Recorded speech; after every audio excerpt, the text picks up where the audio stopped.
We're live. Woohoo! I mean, so professional. So very professional. I'm very impressed by the professionality of it all. We are so good at this. I have to impress my senpai. Everyone pretend I was acting professional. It's not that hard. How are we? How is the volume? How's the volume? Is the volume okay? I tend to talk a bit quietly, so let me know if I need to be loud. I already cranked up your volume on Discord. Oh my god. All right, so I should just yell into the microphone. Please don't yell. I am. Okay. All right. Volume checks out. It looks like we are all good. Yay! Woohoo! We should introduce ourselves. I don't know who should go first. You should, because you're senpai. Oh, okay. Are the stream chats connected? The stream chats are not connected. I don't think it even occurred to either of us to try and figure that out. If you can do that on YouTube. Can you? I have no idea if you can do that on YouTube. I know how to do it with like videos after the fact, but yeah, and I know how to do it, or well, I've done it before on Twitch, but I don't know how to do it on YouTube. Sorry, so they're not. Oh, now somebody's leaving. Oh no! Wait, if you leave, come to my chat. Oh yeah, you can go to Facades if you. Anyway, hi, I'm Mylan Ackerman. I am, I never do this bit, but my pronouns are they, them. I'm Mylan Ackerman. I am a psychology and statistics VTuber, and I am from Gen 1.5 of V-Theorem. And hey, it's Poisson Variance, V-Theorem differentiates, mathematical maestro, and a LaTeX linguist. Yeah. Sorry if I outshined you with my pizzazz. No, that was very nice. That was very good. You have a very clear, simple, or not simple, well-rehearsed, what we call an elevator talk. Do y'all use that term, elevator, or elevator, what do we call it? Elevator pitch? Elevator... I'm not sure. Elevator intro? Yeah, something like that. It's like the... Hi, I am Mylan Ackerman, and I study where, when, and why people believe conspiracy theories. That was mine. Because you're moth them. That's Mothman. I mean, that's part of it, but that's literally what I specialized in. That's literally like my area of expertise. That's so cool. I didn't know that. Thank you. The more you know, the more you know. Happy to talk about conspiracy theories anytime. That reminds me, I need to give my formal apology. I thought so when I made my differentiate presentation for the debut, your little ear hair stuff looks like crow feathers, and so I was like, I assumed crow, and so I added Sting, the wrestler who's based off the character the Crow. Did not realize you were a moth, and then I rewatched the watch along, and all three, you, Nep, and Z Senpai were all like, "What was that? Like a punk rocker? What is that supposed to be?" I actually kind of recognized it. I mean, the feathers are because Mothman's thought to be a giant bird. So, what? Yeah. The sightings of Mothman are thought to be either a sandhill crane or an owl.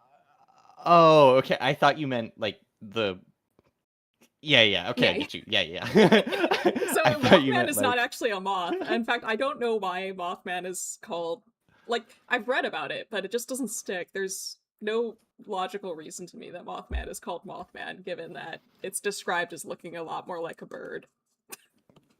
It's just funny to me because like a cryptid that's a moth. A moth is like the least threatening thing. I'll sprinkle dust on you. Like Chupacabra will like suck your blood or whatever. Mothman will go towards headlights. I don't know. Yeah, I don't know. They have a high chance of hitting it with your car. Ooh, you'll have to tell your insurance it was a cryptid. Mothman was associated with a lot of major disasters, though, like a giant bridge collapse. What's yeah? So like, then what's Mothman's superpowers if he can make a bridge collapse? Mothman didn't make. Well, there's various explanations. One of them is Mothman is causing the disasters.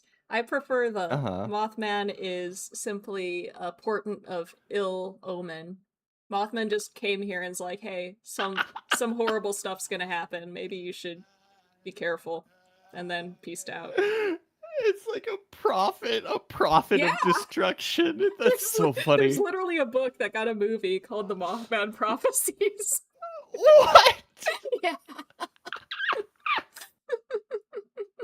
Hold on, I need to Google this. Yeah, The I'm not even. Mothman prophecies. I haven't actually seen it. 2002. My mother watched it, but she said it was too scary for me when I was a baby. Not a baby, but 2002. Yeah, I was. Why did I say that I was a baby? I wasn't a baby in 2002. Mothman is If Absol. I was a baby. Yeah, Mothman's like Absol. That's why Absol's my favorite Pokemon. Is that what Absol's lore is? Yeah, Absol's lore is that it warns people of disaster, but then it gets blamed for the disasters. I mean, to be fair, it's not like it can easily warn people. It's like Absol, Absol, and then Yeah. they're like, oh, there must be a volcano. It shows up with a scythe on its head and goes like, and then like something collapses and people are like, oh. It's probably that thing's fault. Clearly, yeah. I mean, what is it? Occam's razor. I feel like just saying. That's Occam's razor, right? Where it's Yeah. like, oh, it's obvious that thing did it. Or Occam's all razor evidence is points like, to that thing doing it. it's like the simplest explanation is usually the Yeah. right? Is that Occam's razor? There's like Occam's razor and then there's another one. I forget. The other one I always think of is Chekhov's gun. Oh, But Chekhov's that's like yes. if something hasn't been used, or like if Chekhov's gun's introduced or Mhm. whatever, that'll be used by the end. Yeah, if you introduce a gun in the first act, it needs to go off by the before the story ends.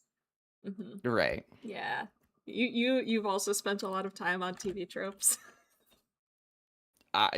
So no, my brother has a degree in film, Ooh, what? and so I have been trapped in a lot of conversations. That's incredible.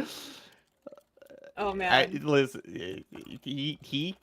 I can understand like the deep synthesis and analysis of film and just don't really care about it, but I don't want to be mean, so I am fine with talking with him about it. Mm-hmm. Courtesy conversations. Oh man, sorry. So I didn't say what I was working on today. I'm working on adding the alt text to all of the images in my slides for my statistics class. And I'm currently in the slides where I try and convince people not to be scared of stats, because, you know, people who are psych majors are, most psych majors, I would say, are there because they're scared of math. So I'm on the memes. I'm like sitting here talking to you while I'm filling out the alt text for a meme that says, I'm a stats major. Yeah, I'm bad at math too. Why is that a thing? That I didn't know that. The association of stats majors and their fear of math. I don't know if that's actually true, but like I know that part of the reason I went into psych for undergrad was I wanted to make prosthetic limbs, and you have to do a master's program for that, which of course means you need an undergrad degree before that. So I was like, oh, well, I don't want to do math and I don't want to do programming. And therefore, I will go into psychology because it seems interesting and I don't think there's any math or programming. And lo and behold, now I am teaching people to do statistics via programming. There you go. I mean, listen, it's fun to some. I have started enjoying it. As a physics grad, stats scares me. I mean, fair, calcium. Listen, stats is just... It's just calculus with a lot of data points. It's That's just all it is. it's just philosophy, but make it numbers. What I think. Why is one? A It's like the fascinating logic. It's question. like, well, if these criteria are met, then we must conclude that blah blah blah blah blah. It's like that. I like the all is that a thing? Do all psych majors have to talk like what's the like Aristotle kind of stuff? No. Your discussions in your cohort is just like, greetings, fellow academics. No. Like, if it's among grad students at least, or people who don't like specialize in the stats part, it's usually just a lot of profanity.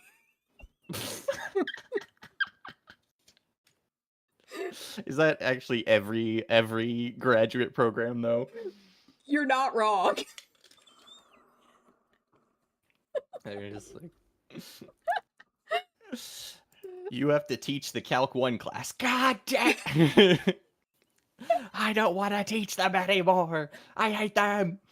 Meanwhile, here in like the stats or the psych programs that I've been in, it's always like, oh yay, I get to TA for stats, and then it's like the grad students are excited about it because it increases your job prospects. Meanwhile, it's like, oh, I have to TA for like intro to psych, which is I think it's just because everybody TAs for that one a lot because it's a huge class and people just get kind of sick of I enjoyed Yeah. it, but I only had to TA for it once, so. Do you... Is there, what you want to call it? I will, like, start saying thoughts, and then they'll just disappear immediately. Oh, same. Oh, did you have to do a lot of, like, written response grading where people will just get, like, overly personal about their personal experiences? Oh my god. Because it's Psych 101, and they're like, I need to tell you about my... Yes. Not for Psych 101, but there was another class that I TA'd where I learned things about students that I never wanted to know. And it's not just like they were using this assignment as like a trauma dump, and some of them had really, really, really been through it, and I was just like, how do I assign a grade to one of the most traumatic things I've ever read? And then I woke up without my kidneys, and you're like, the prose is kind of mid, 7 out of 10. It's like, oh, you just told me about how everybody in your family was like murdered in front of you. This is an exaggeration, but like stuff close to that level, but you forgot to cite an empirical paper, and it was awful. It was so bad. I mean, it's better than writing that, and then the note you get back after it's graded is just boring. Oh my god. It's like, I imagine, I mean, like, we always get those trainings and stuff. I imagine you've been through them too, where it's just like, here's what to happen if a student like tells you this or that and stuff like that. You're right. And like, I imagine that people in my department probably have to actually follow through on that training a lot more than people in other departments. Yeah. No one's going to their Calc 1 professor and be like, I need to tell you about this traumatic experience. They might, but also like, don't manifest it pops that up for in me. assignments. It pops up when you're grading, and I feel like in most other classes that wouldn't pop up when you're like trying to use a rubric on a paper. One of my mods said, what was it? Stats is the only math class I've taken where I've been posed a moral quandary. And so I feel like maybe a stats class, you could have something like that happen, but not to that level. Yeah, It'd be like, maybe. I feel like statistics is more like, and we don't talk about where we got this statistic because it was used for eugenics. that's what most. That's one of the worst parts about like any like psych. I remember when I was taking, I had to take like a psych 105 or something for a credit.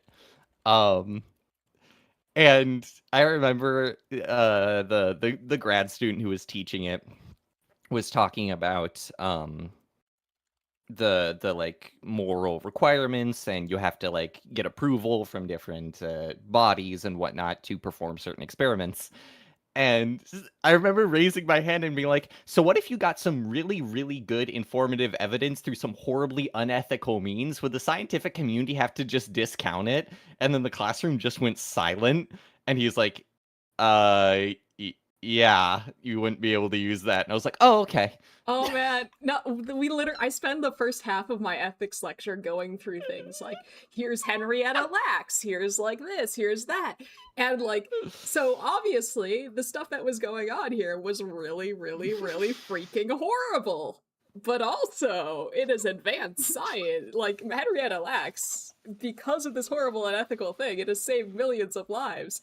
What do we do? And my students just like, freeze in their chairs and just stare at me like, and I'm like, right? We don't, like, with that stuff, obviously, we don't, I think we don't throw out the data, but we're never gonna try and replicate it. It's, like, we're like, okay, so it's happened, and this data can be used to do a lot of important stuff, and we acknowledge this, and we try and make up for it, but we're not gonna do that again. Introducing eugenics too. Please no. Also, I'm sorry, I am looking at chat. I just don't want to like. I am too. Yeah, I'll. If I have something to say to chat, I'll just type it in chat so that I don't get in a side conversation. Well, the thing I want to mention to you just because it popped up was someone in my chat is being forced to read a book called How to Lie with Statistics for a summer's assignment. Oh, I want that book. I need that book.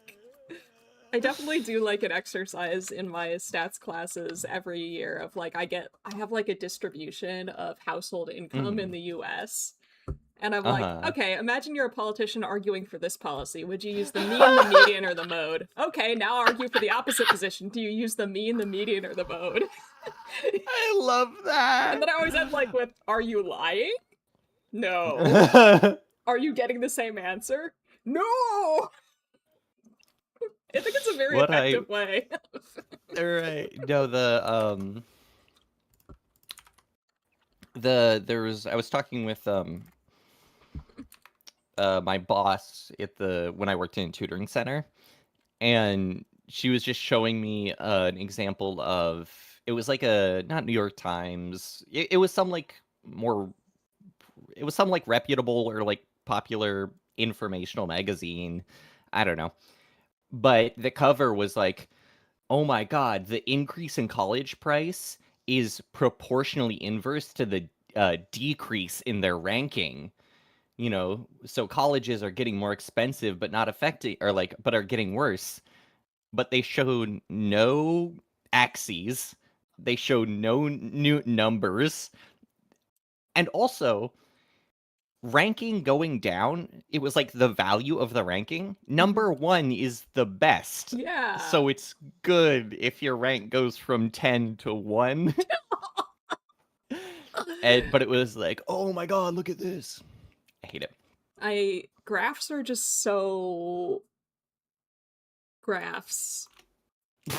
They're just, they can go wrong. You can do so many things with graphs. I think the thing that I see the most, especially the one in academic talks that I see the most, is just like chopping off huge portions of the y-axis to make it look like there's a huge difference or something.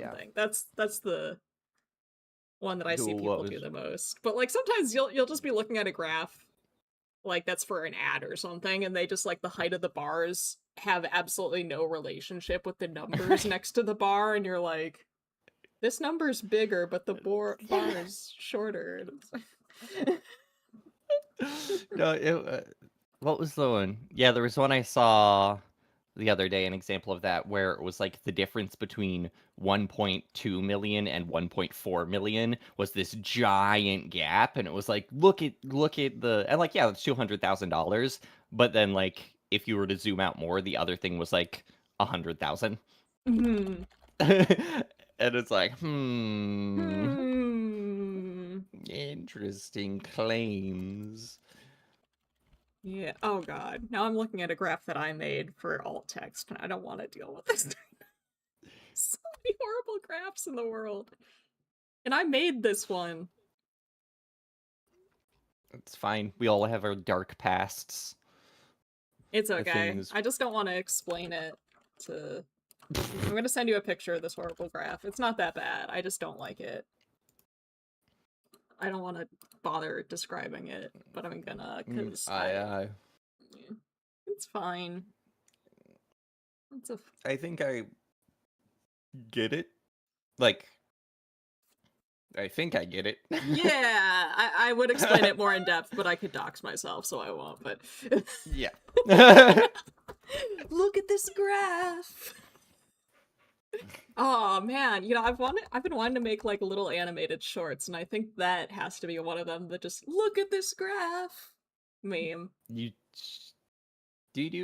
know you do like a lot of drawing. Do you animate too? Not well. But I can animate. Just not very well. And I can do live 2D rigging. I've rigged all my own models. So there's that. Ooh. That is cool. He's fun. Wait, did you rig your model? No. Okay. No. I am no artiste. But you draw. You draw cute stuff. I've seen some of your art. I'm no good artist. Not enough to draw a model. You could. Although you absolutely could. I may... Okay, before I got this model, I may have drawn like a sort of like body horror H.R. Geiger inspired model, and then rigged a little bit of it, but I never finished rigging it. Love body horror. Yeah. I want to see it. I'll have to find it. It's somewhere in some folder. You don't have to show it to me if you don't want to, but Mylan body horror enthusiast has logged in.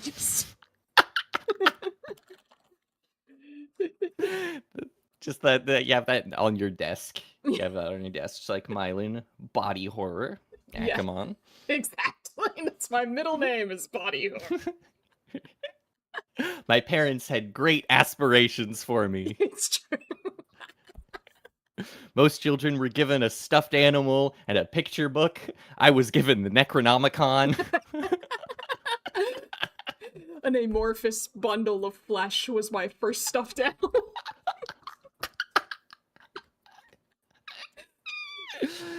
It's just this sack that's just bleeding, and you're like, oh boy! It's so messy. We had to put out the puppy pads. Oh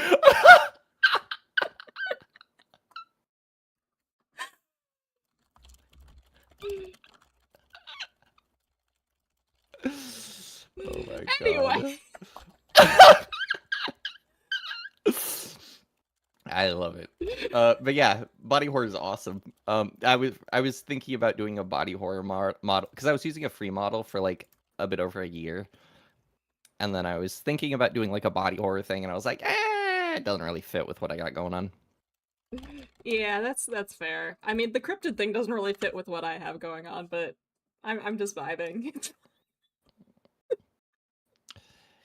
I mean, like you said, the psychology of cryptids. Yeah, I tried to find papers on that and I couldn't. Everything's like the psychology of paranormal belief, and cryptids kind of get lumped into that, which is silly because not all cryptids are paranormal. Okapis were cryptids before we discovered they were real. What were? Okapis. Okay, PI. They're like a creature. They're it looks kind of like they're cute. Oh, it's like they're like kind of like a deer or a cow or a giraffe-ish thing, and then their back legs they're like back legs from the haunches, and then their front legs kind of look zebra-y striped. Yeah, okapi. Yeah, it's like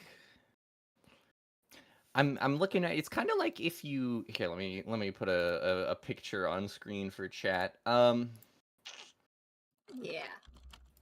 It's kind of like if uh They're what am I very thinking? I'm cute. like it,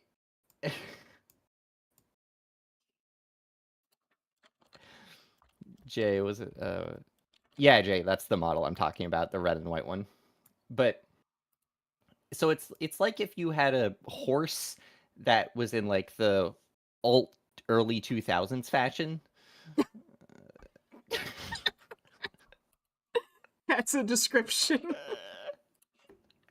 You know, like the like black and white stripe, like fingerless gloves and whatnot. You're not raw.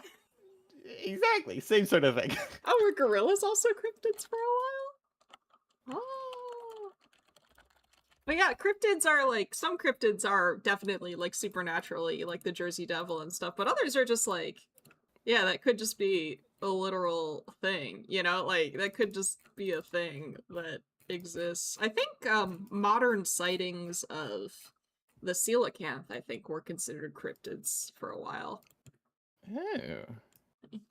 I mean, anything from underwater is Oh, yeah. basically cryptid material. Yeah, that like there's Like, a lot of deep sea fish that feel like cryptids. Half watching this, half watching Phi and Z. So I came back here to see Okapi, and I was like, sure, let me search up this cryptid. Those are pictures. Yeah, that's what we were talking about. Like some cryptids are definitely like are almost certainly not real and very supernatural. Other cryptids are like that's literally just an animal, and that because cryptozoology is the study of animals that haven't been confirmed to exist yet. Like, and some of them eventually we will have, like, we will confirm that, like okapis, right? Some of them will definitely be like, oh yeah, okay, now that we have solid evidence that this is a thing that exists. And then of course others are just like, you're not gonna find the Jersey Devil.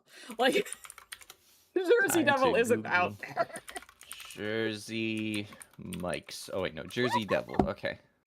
I nearly choked on something.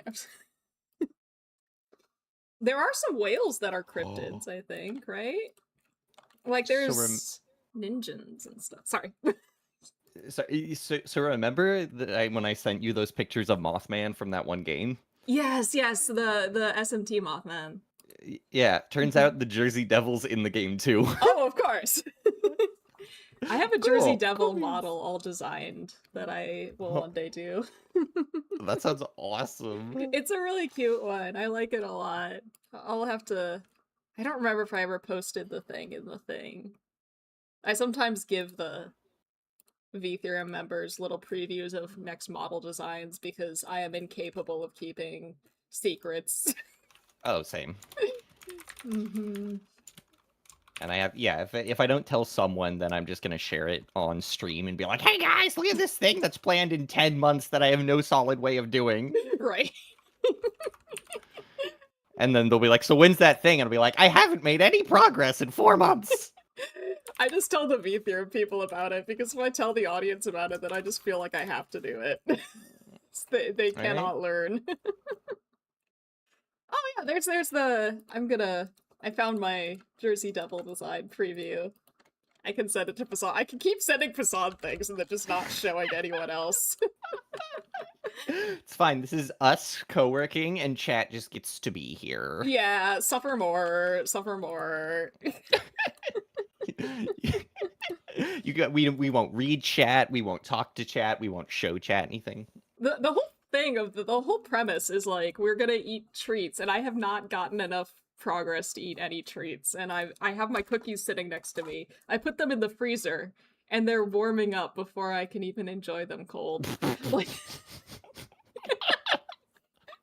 I need to lock in. What desserts did you get? Oh, that's so cute. Thank you. I love that. I think that'll be next after my next super secret model. I'll do this one. I really like.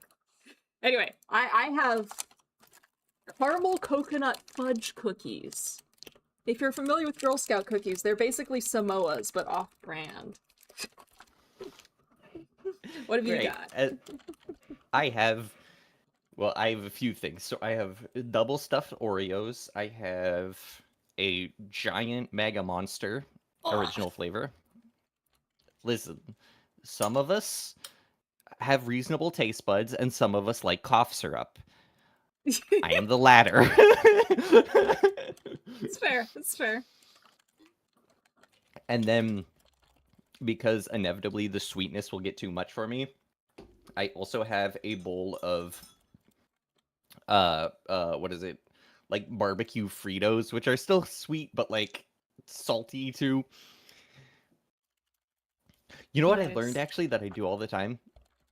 I, I eat chips now with chopsticks. Ooh, I do that with like Doritos and stuff. Exactly right, Mhm. because then you don't want cheesy keyboard. Yeah, yeah, you don't want to get the powder everywhere. I did that when I was working in my office on campus, and like other professors would walk by and they'd be like, "Wow, you're so smart." And I'm like, "Thanks, I saw it online." I know, me too. But that's how you do it. If you got like a really, really like, yeah, powdery snack, you pull out the chopsticks. Right. Does that work for what's it called? The like fun dip or whatever, those candies? Does Uh, that count? you could potentially do that, I guess, right? But you would have to, because they usually have a rounded surface on the sugar stick, right? So it would be hard to like. I feel like Mm. there's a high risk of it just flying somewhere. It's also really funny because the stick by default already does that. Yeah, yeah, and like I feel like that's kind of a waste. It's like extra steps to make your life harder. It's all about the protection from the powdery powder. Hmm. Circle past to scene. Wait, how do I animate that? What? What are you working on? I'm Oh yeah, I am working on math animations to like have graphs move around in Python, Hmm. and it is annoying because I haven't worked in this in a while. Ah, yeah. I'm just trying to like you draw a circle and then you draw a torus and then I want them to move away from each other. And Oh, it's just so ridiculous. I'm sorry. I learned how No, to it's make actually fun. animated graphs in R a long time ago. I should try and do that again. It was really fun. It's a fun way of displaying repeated measures data. That's really smart. I animate. Oh, that's how I do it. Um, I need to do more R.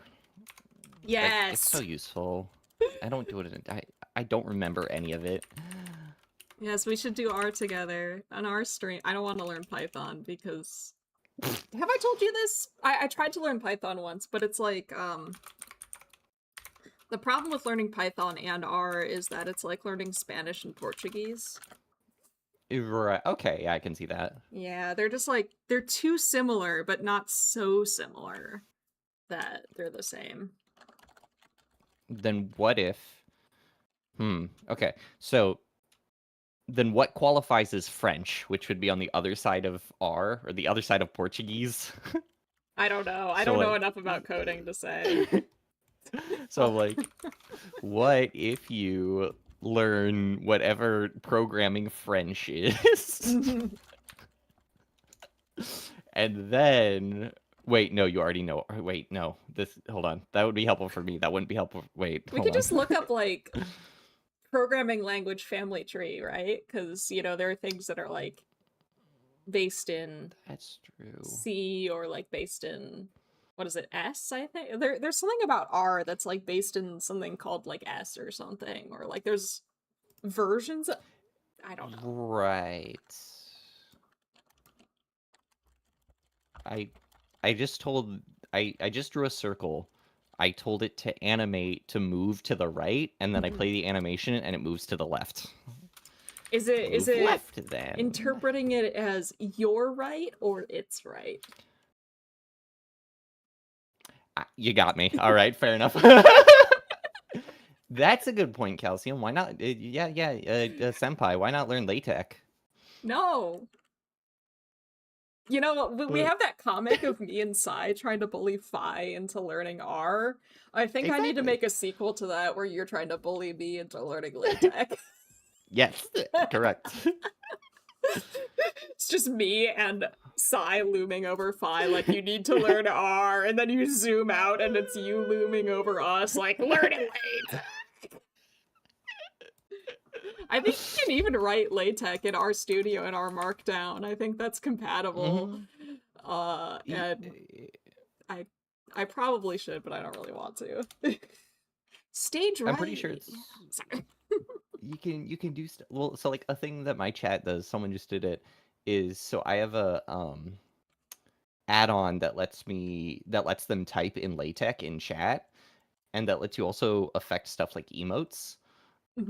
So I have a command that's just !fish, and then it does a giant fish emote. So there's benefits outside of just the research. This is my sales pitch. Yeah, and I have an economist friend that I've probably mentioned him a few times, but we keep talking about how we're gonna do a collab, like we're gonna co-author a paper together, and we never get around to it. But I know he works in LaTeX. I could bug him as well. Exactly. You should. I don't wanna. I'm just a little guy. Just a little guy, and it's my birthday. Oh, birthday boy. A little birthday boy. You wouldn't hit a little guy on his birthday.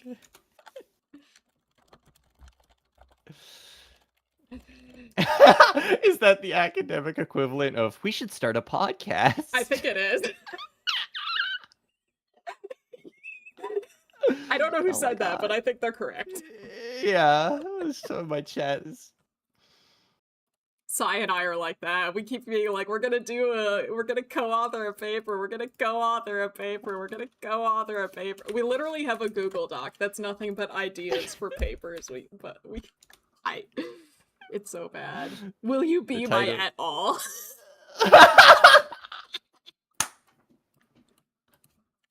That's incredible.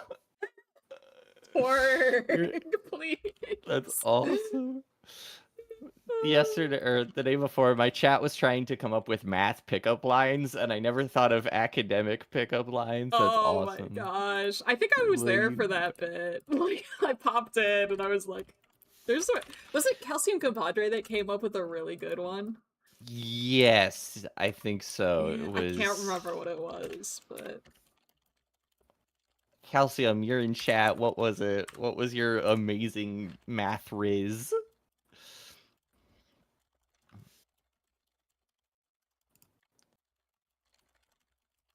As the number of pirates decreases, the average global temperature increases. Fun fact! There is a correlation between the average number of pirates and the average global temperature. Did you say correlation? Time to interpret that as causation. Well, the Church of the Flying Spaghetti Monster interprets this as causation.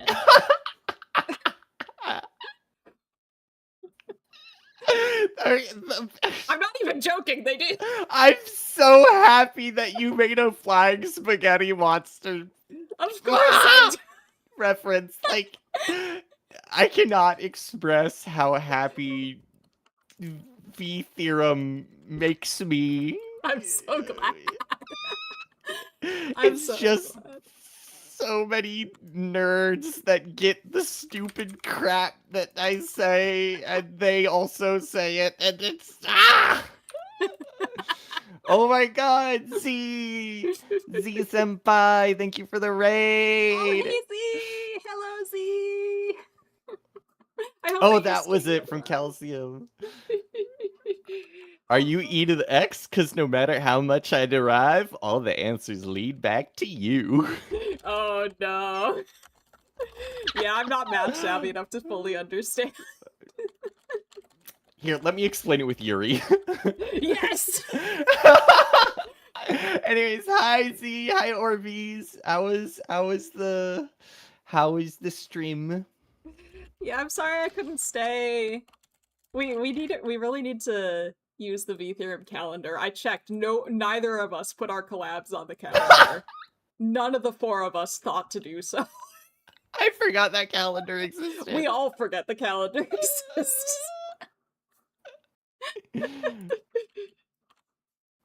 Oh my god, Calcium keeps dropping them. Hey, Oh Zeno. no. Oh, let me think. New pickup line. How can I observe the stars in the night sky when your smile brightens the world around me? Oh, Is that a no. light pollution joke? Oh no. Oh my god. I love it. Calcium's incredible. Oshi Raid! Oshi Raid! Yay! Congratulations on being raided by your Oshi. Yay! Senpai Oshi Raid! Senpai Oshi Raid! Alright. I got the thing I wanted to animate and I gave it a green screen. Very nice. Oh, thank you for the follow.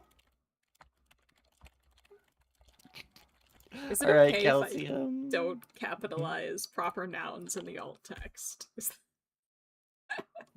What the check your APA formatting. I would have to via APA I would have to capitalize it, but like do people using screen readers care or notice if I do not capitalize Nicolas Cage's name? Like, do screen readers tell you? Why? It's Nick Cage, right? Do people call him Nicolas Cage or Nick Cage? Both. I tend to call him Nicolas Cage, but I'm also bad at calling people nicknames. That's fair. I'm the opposite. I call everybody nicknames all the time. If your name is more than 2 syllables, you are getting a nickname. So Poisson, you're safe. But if you went by invariance, there you go. I might end up calling you something weird. Most people just call me Fish.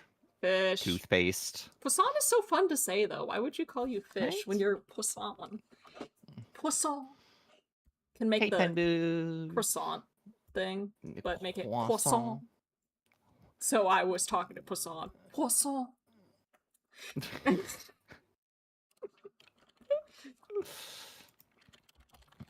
Oh, here, chat. This is what I've been animating. There you go. Wee wee. Yes.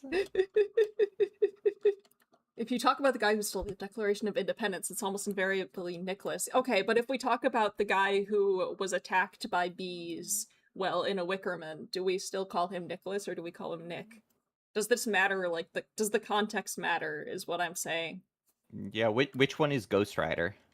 Yeah, I think Ghost Rider's Nick. Is that Nick Cage? Is it determined by how receded his hairline is when he made the movie? Oh, I just kind of assumed it was like how seriously his character's taking himself, maybe, or like There you go. I don't know. Unknown. I'm not in the B fandom. For Shane, you should be in the B fandom. Get in there. Ghost Rider's just Ghost Rider. Oh, sorry. Ghost Rider just Ghost Rider. Yeah. All right. Fair enough. I think in Ghost Rider 1, he has more hair, and then in Ghost Rider 2, he has way less hair. So maybe he's Nick and then Nicholas? Maybe. I don't know. Maybe. Let's consult the Nick Cage I think he might fan be... wiki. Did you know that Nicolas Cage... I wonder if he still does. Wait. I was gonna say something, and then I realized I don't know the name of... I forgot the house. New Orleans... Murder House. Lalaurie Mansion. The Lalaurie Mansion. At one point, I don't know if he still does, Nicolas Cage owned that place. He bought it. The what? New Orleans Murder Mansion? What, are you not like me? And like, just gather true crime information like it's your job? Do you not have at least 3 books about serial killers on your shelves? I literally have a book on my shelf called Is Math Real? We're slightly different. Is it? Is it? Do you just I don't know. open the I haven't book read and it. it says yes or no? Well, there's a different book that I want to buy called Can Fish Count?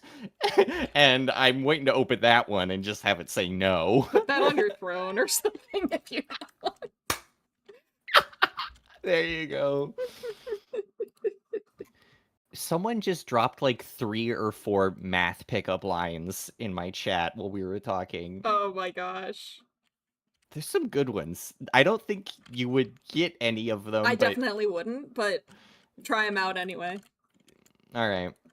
This one's a bit, but so forgive me.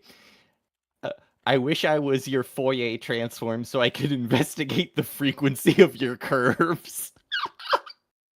Holy hell. Oh my god.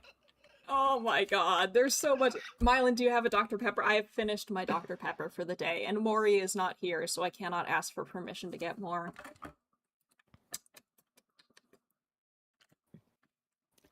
Sad day. Went on 2. Oh my god. I finished the slideshow. That means I get a cookie, because I'm Woo! hungry. Yeah! Curse my need to put pictures on all of my slides. Such a cool I'm glad you think the collab is cool, Z-Senpai, because we've just been talking nonsense this whole time. It's true. Nothing of worth has been discussed this entire time. I learned about a murder house. Well, no, I'm about to. Tell me about the murder house. Bro, I don't want to. It's bad. It's bad. Send me a Horrible link woman. to the murder house. Okay. Oh, this is such a good cookie. This is such a good cookie, I'm gonna die. Don't die. It's so good. I never Thanks for decided. stopping by, Senpai. Take care, Z. Have a good day.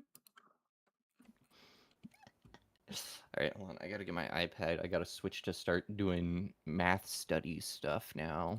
Because I modeled that, and that's the thing I wanted to do. Okay. Oh, don't worry, CDM. I'm not done. I'm nowhere near done.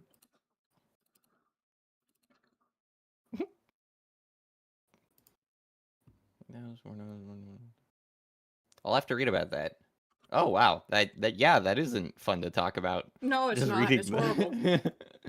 The only time I ever watched true or listened to true crime was on like a 6-hour, 7-hour, 8-hour drive with my sister and her boyfriend at the time, and they were picking me up from college and driving me back home for like Thanksgiving or something, and we ended up just listening to a bunch of true crime, 6 or 7 hour, yes, the whole time. And I remember my sister like curled up in a blanket, falling asleep to a story about, you know, some horrible bundle of murder.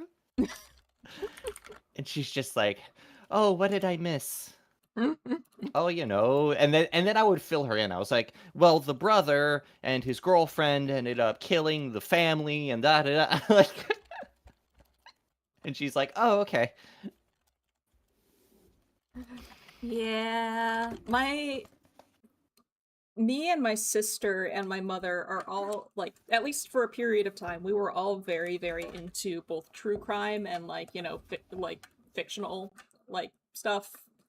And my dad is the most squeamish man on the planet, and so we were just, like, running around, like, flipping through books with, like, pictures of, like, actual crime scenes, or, like, watching, like, some forensic show, and my dad is like far away in another room looking at pictures of cats.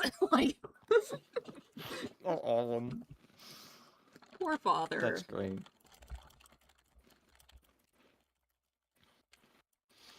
I mean, it's interesting. It's depressing, but it's interesting. Yeah, it's interesting. It's fascinating. That's why I got into psychology. I think a lot of people end up getting into psychology because they're super interested in true crime and stuff.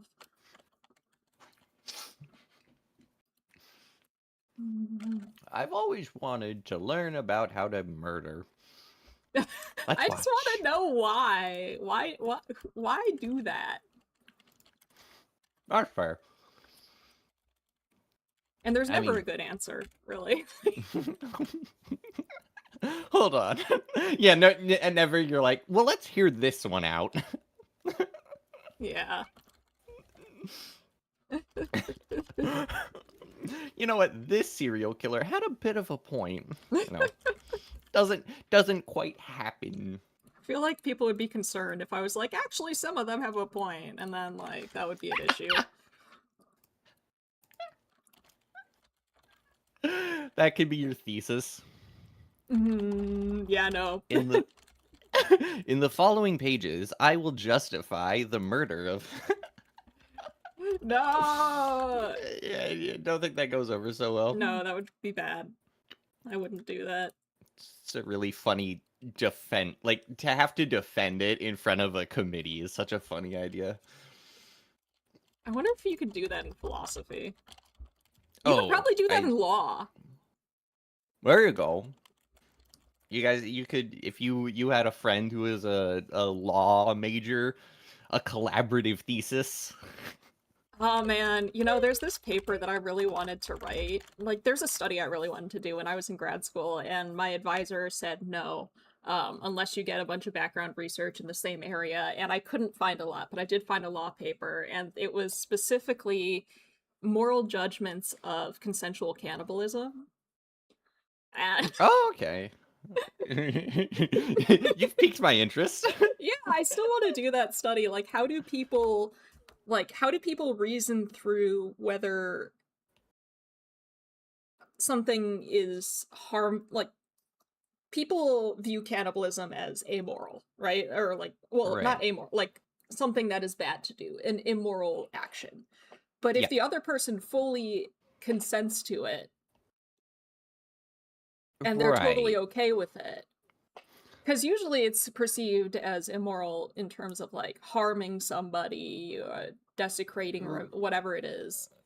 You're right, because Mm-hmm. you're not thinking like, oh, this person wanted to get eaten. You're thinking, oh, this person attacked someone and they crazy, so they ate them.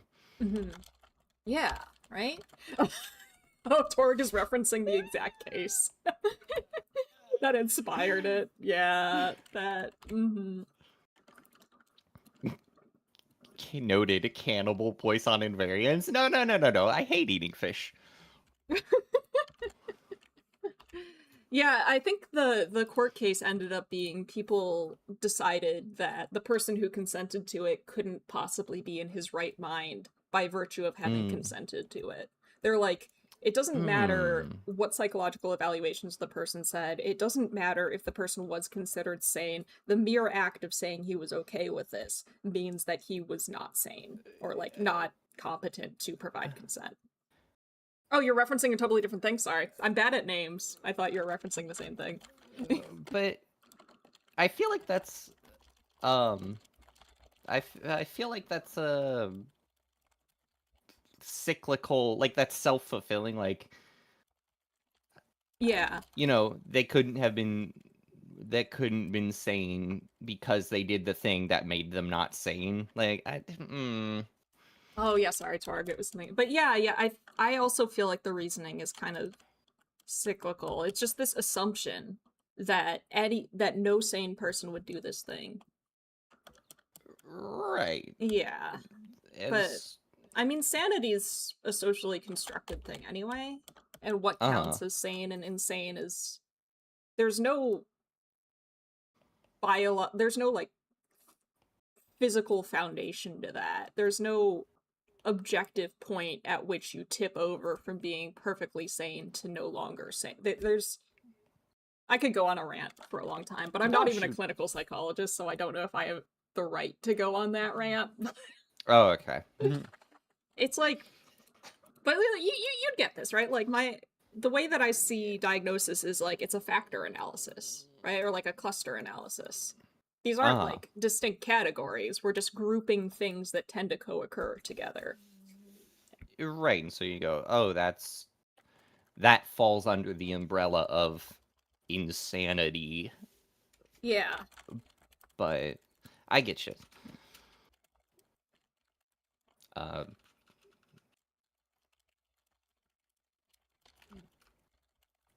what's the inner? Wait, hold on. Someone's asking me a bizarre math question that I'm like trying to. Oh, it's the natural log of it. This is a dumb joke, but I'd say it, but it's a calculus joke. Okay, but natural log of the cabin. Okay.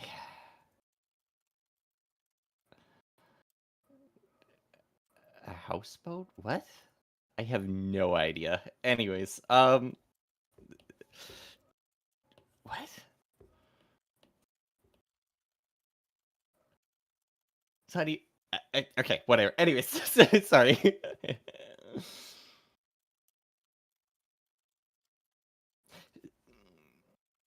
So were you able to finish a whole presentation, or were you able to just like finish the alt text on slides? The alt text on the slides for a full presentation. Dang, I'm trying to nice. do as much alt text as I can. And I don't know if 1 cookie per presentation is fair compensation for myself. No, it's not. We probably should have established some sort of rule for that.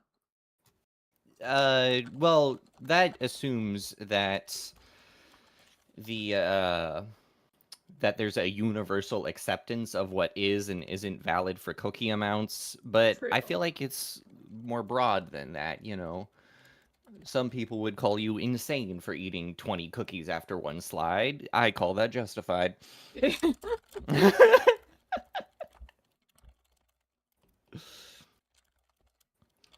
Find moments of... Curious, what do you listen to music while you work? Typically, yeah. Or like video essays if it's that sort of thing. But during stream, I Mm, am not in the habit of listening to anything because I keep really? worrying it'll get picked up on the Mm. stream. Which is silly because I'm wearing headphones and I have my desktop audio muted right now. I could be listening to music. I don't know why I'm not. Habit, I guess. Do you? Be jamming. Yeah. I mean, I'm actually playing music for my chat right now. I always do. Nice. Nice. But yeah, I mean, plus it's all like since I'm not what's the word? Partnered or whatever. So Mm-hmm. it's like even because I've gotten it before where it's like copyright strike, but it Mm-hmm. doesn't like affect the channel overall. It's just like, oh, you won't get income if you were getting income from that video. Yeah. Like, okay.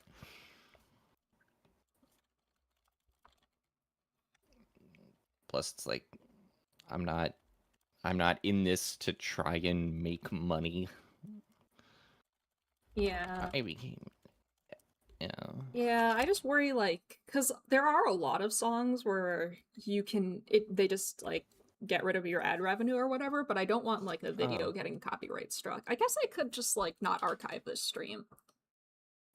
Oh, what do you think of there an you go. LLM apparently solving a 30-year-old math problem? Oh, I saw that. I saw people posting that article.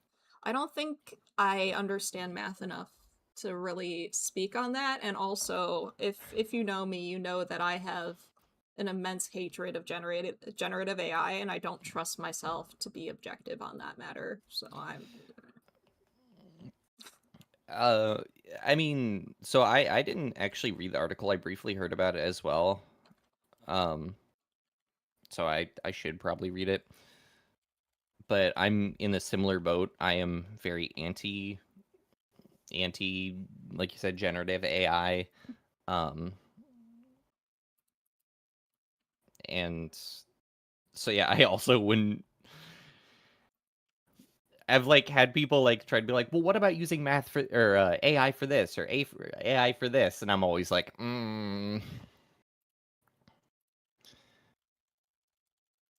yeah, yeah, yeah. It's awkward because like I understand how AI everybody's like, oh well if you understand how AI works and then they explain it and they're wrong. Because like I've trained iterative AI models. Like I right. understand how AI works. And then people argue with me and then I just want to get in a fight with them. They're like, well if you just understood how you're and I'm like, I understand how it works. That's why I don't like it. That's why I think you're using it wrong, because I understand how it works. I have made my own models. I understand. Well, so that whatchamacallit, so I paper published, and the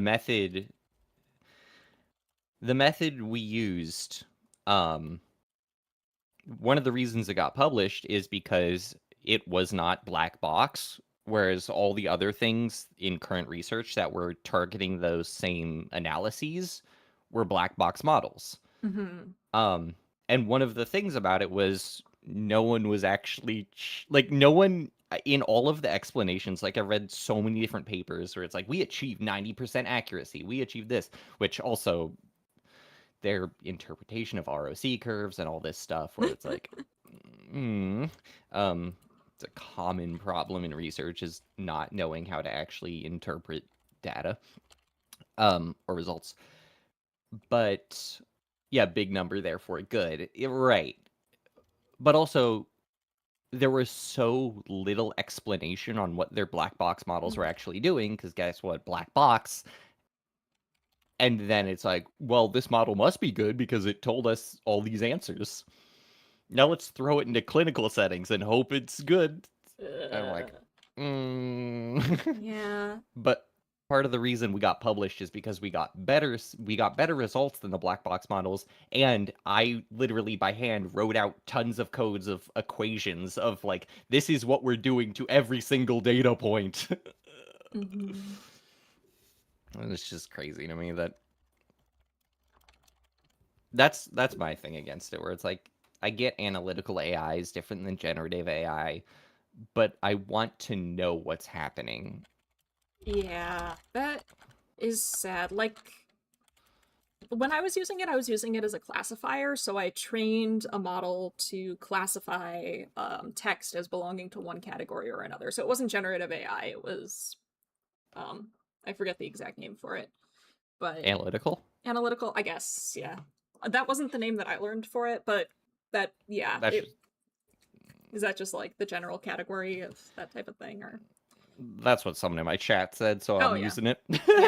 Yeah. Yeah. But like the problem with that, of course, is like as a psychologist, part of me wants to understand like what's going on. And of course, that sort of model is um hi fi. I hope that your cat is doing well.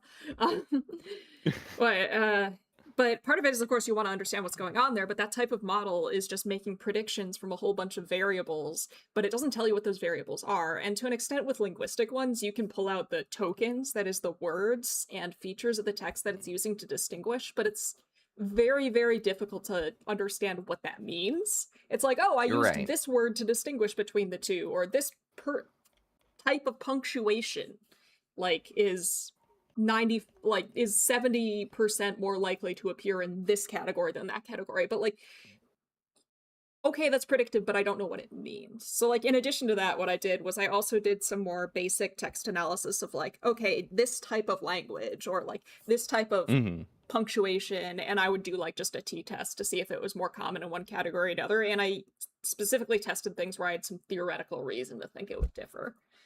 You're But right. yeah, like it sucks though, because it's like, wow, you're really accurately sorting these, but what have you learned? You've learned that you can sort it, but you don't really know how the algorithm's telling these things apart, which is also a problem because like, is it possible you overfit the model and these features only work with this specific set of text?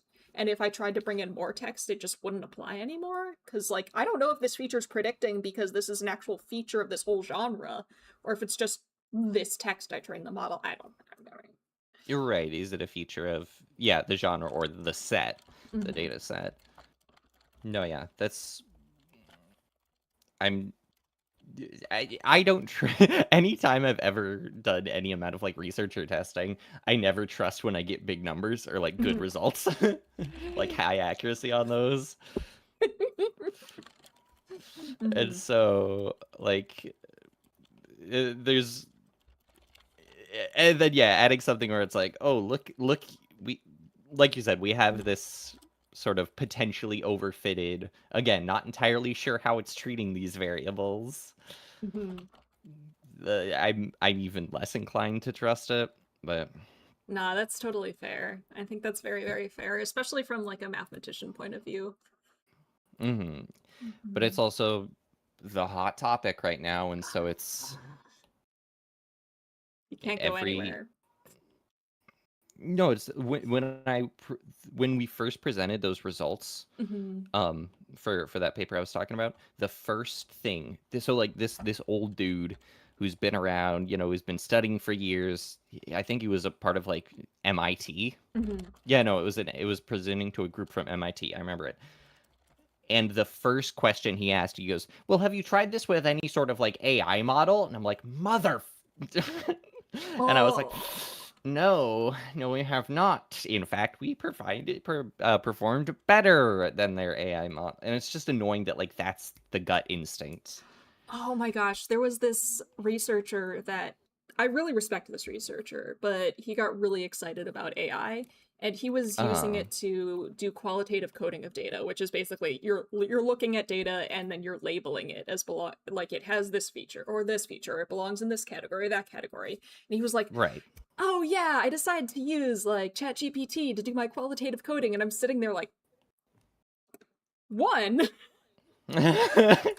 first, ew, but but second, like if you really want to use AI for qualitative coding, there is literally a whole type of this sort of algorithm specifically designed for classifying things, for putting things into categories, Right. and ChatGPT is not it.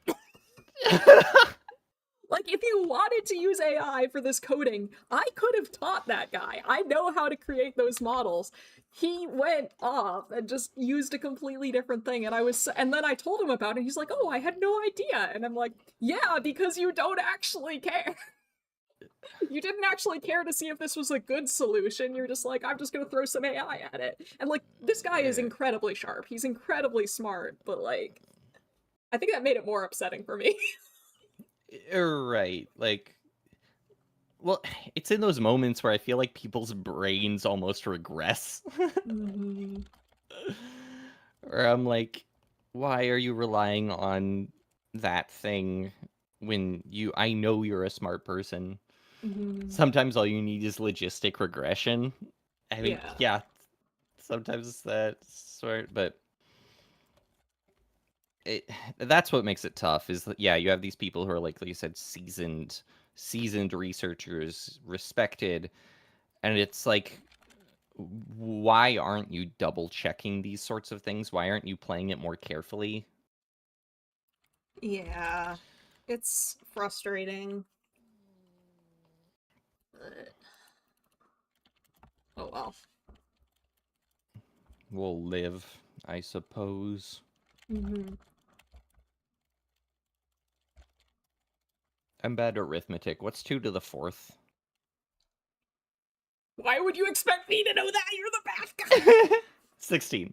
Thank you, Avop. Okay, that makes sense because it's like 2 times 2 is 4, times 2 is 8, times 2 is 16, right? Is Yeah. that how that works? Yay! I did a math. Woo! Yay! See, this has actually all just been one big ploy to try and get you to do as much math as possible. I feel so Over betrayed. I will never trust you again. No, but now we can analyze the psychology of this betrayal. No! See, I've taken it. I've taken this betrayal and I've turned it into content for you. Guys, No! I'm so good at the VTuber game. This is math slop. I don't know what's happening. Math slop! Math slop! Alright, I finished another slideshow. I get more treat. More cookies. More than one cookie. You get multiple cookies. Maybe every single Be slideshow nicer I to yourself. finish, I get to eat an additional cookie. So I got 1 cookie after the first, I get 2 Oh. cookies after the second, I get 3 cookies after the third, and so on. All right. I like it. Hell yeah. I've just kind of been eating cookies whenever. Oh. Excuse me? I thought when you proposed this, it was the cookies are a reward for getting stuff done. I, well, I'm constantly making progress. This conversation is a great avenue for innovation and study, and so I am running out of things to say for this excuse.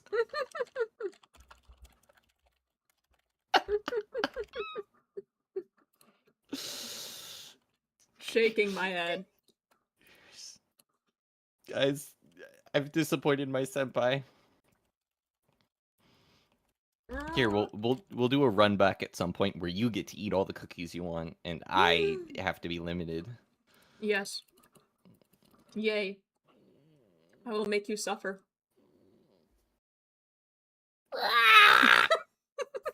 That's my cryptid screech.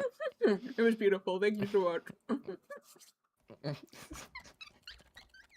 Hey, I try really hard. I practice it. I practice it every day. I go out to the park at night at 1 in the morning. That's what I was hoping. Yeah, and then I just screech at random people in their houses. The cops have only been called every time. Only every time. Fair enough. Fair enough. Oh my goodness. I can't remember. Did I tell the story about me fighting a turkey on the Differentiate debut? I don't remember. I don't think you did. Okay. So I just love telling this story. Please tell me about the turkey. Yeah. So my grandparents, well, my grandpa lives with my uncle and his family. My uncle really, and they kind of live on a farm they bought. My uncle really wants to be kind of like a farm dude. He grew up in the city, but he wants to be a farm dude. He wants to raise animals. He wants to be like redneck, guns toting, all that. So they ended up buying a turkey. This turkey was named Sweet Potato. And Sweet Potato was the most angry, hate-filled animal that has ever lived. So if you know anything about turkeys, it's one thing is that They're evil? a farm larper, exactly. Well, no, so when they are angry, they puff up their chest. That's like I'm ready to go. I'm ready to fight. Sweet Potato spent 24 hours puffed up a day. 24/7, he was ready to fight anyone. If you approached him, he would come at you and like make like a thumping noise with his throat, ready to take you on. This was a bird from hell. He would attack people. He would attack delivery people because he would just roam around the property. But he was the alpha turkey, so he would attack delivery drivers. He would attack visitors. My uncle's a Boy Scout leader, and so when the Boy Scouts would come over, he's attacked Boy Scouts before. And so one time I was visiting them, and I was on the phone with my partner, and I was out in front of the house. The barn is behind the house, and in my peripheral, I slowly see Sweet Potato approaching me as I'm standing in the driveway on the phone. I'm like, okay, whatever. And so I kind of like walk to the other side of the driveway. I'm still talking on the phone, and I look behind me, and he's getting closer and closer and closer.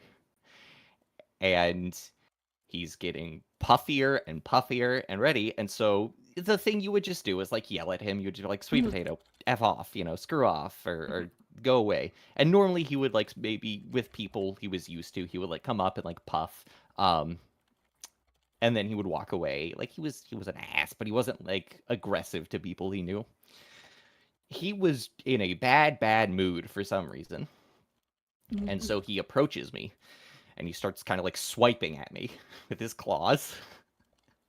So I tell him to screw off, and he doesn't. I walk away. He keeps on coming at me. And so I kind of just like kick him in the chest a little bit, like, screw off, move back. And he like jumps at me. Oh no. So, as you may have assumed from me showing the picture of Sting in the Differentiate debut, I am a huge wrestling fan. Mm-hmm. Are you familiar with the term super kick? No? Okay, here, Let me let look me this up. send. Super Yeah. kick. Did you kick this poor turkey? Oh my goodness, what the hell is that? A full body thrust kick into this turkey's face. I need you all to Because understand what this looks like is when my sister does figure skating and she just sticks her leg way up in the sky as she's gliding along. At least this one you don't have knives on your shoe, but like. I didn't have knives on my shoe this time. But yes, a full body force kick directly to the face of this turkey. Oh! It pissed it off. That's all it did. Oh, yeah, it's a ball of It rage. Turkeys know it no took fear. it took the kick and just kind of like shook its head and then looked at me and started walking forward. I lost a fight to a turkey. I mean, I think anyone would lose a fight to a turkey. Turkeys are. You don't understand a turkey until you have. See, turkeys don't know fear. They're incapable of feeling fear. I don't know if that's actually, like, scientifically true, but I know it to be true in my heart. Me too. Mm-hmm. The turkey's got hands. Well, so Metaphor. well, yeah, turkey's got quote Sorry. unquote hands. I had So to. a I don't few, know why. uh, I know it was perfectly set up. Mm-hmm. um, so years later, but the one person that the turkey liked was Mm-hmm. my sister. The Aw. turkey would do like a mating dance at her every time he saw her. What? And then a few years later, she comes over with her boyfriend. And the turkey hated him.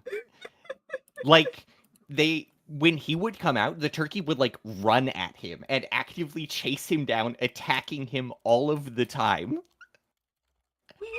This and so now my sister's boyfriend has like a permanent trauma response to hearing turkeys gobble. They were out camping on the other side of the country and he woke up to hearing wild turkeys gobbling outside their tent and he like sat up quickly freaking out. This turkey though, to add more to it, so turkeys I think live to be about 11 years old or so. Mm-hmm. I think this turkey made it to be about 15 or 16. They do a thing where when they're getting ready to die, they will like start to like lie on the ground around places and like Mm-hmm. flop on the ground and like get lazy. The turkey, when I think it was like 13 or like 14, started doing that Mm-hmm. for a few weeks. And then it just got up and stopped doing that and stayed alive for another few years. This turkey is And just made of spite. I love it. Good it turkey. didn't die of old age. It died fighting dogs. Oh my god. There were dogs that were trying to get the chickens in the barn, and it died fighting them. That's incredible. That's incredible. Well, good on it. Good on this turkey for protecting them. The chickens would have been fine. They would like sit up at the top of the rafters. This was just an angry turkey that wanted to fight, I think. Um, Oh my but goodness. yeah, so yeah, my family has some very interesting turkey lore. Very nice. I get another cookie.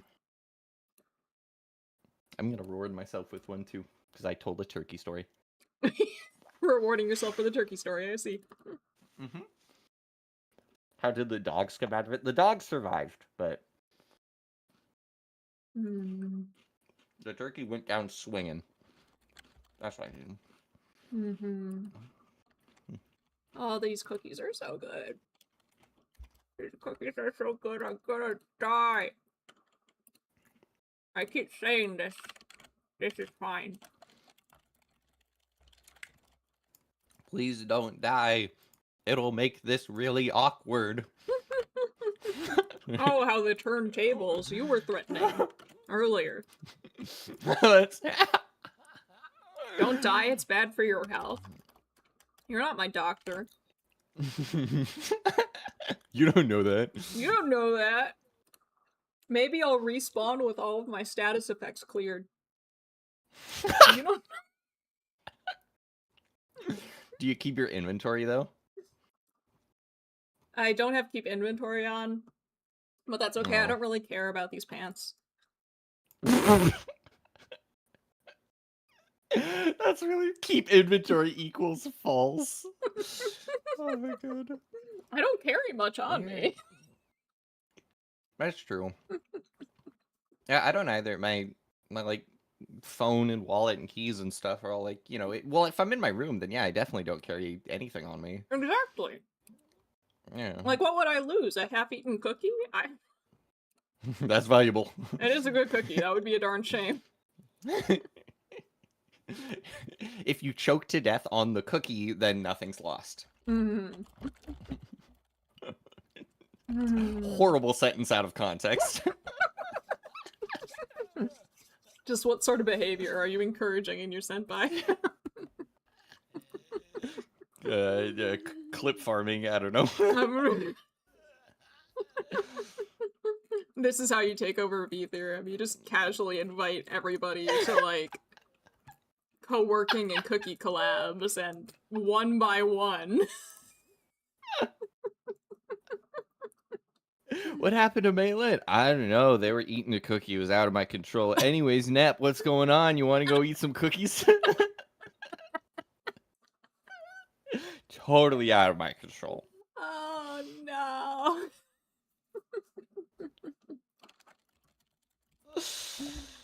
Oh. Fourth sine of 2 theta.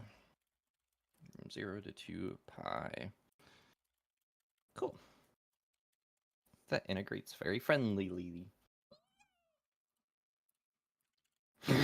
I can't afford to die. My health insurance doesn't cover a mortician.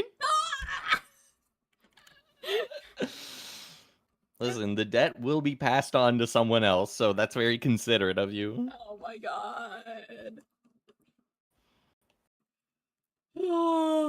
Damn. What are the V theorem health benefits? We haven't gone over that. Oh, the V theorem health benefits. Well, you know what we do have? We have a psychiatrist. However, ethically, she cannot treat any of us. That's right. All right. So we have an in-house, inaccessible psychiatrist. Yes. Got it. Mm-hmm. All right. We have Phi, who is a white blood cell, singular. So he can do a little, but not much. But and okay. He dies and respawns every 8 days. Okay. Can white blood cells ethically treat their friends? I feel like again that falls under. He probably also ethically can. Okay. You've got a doctor who isn't a medical doctor. That's right. We have 2 doctors who aren't medical doctors, at least.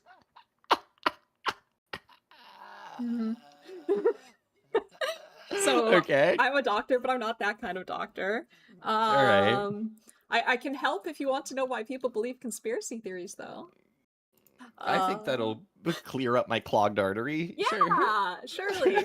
And then we have Dr. Echolis, who knows about human reproduction, but probably not in a like medical advice sense, and probably even if he did, he probably wouldn't be allowed to ethically treat you. You're right. The baby doctor, right? You're right. Okay. Who else have we got? What else? We have Nep, who knows all sorts of things about plants that may or may not be legal where you are.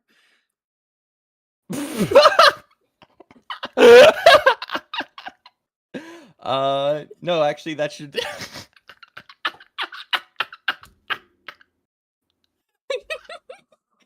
So the health benefits are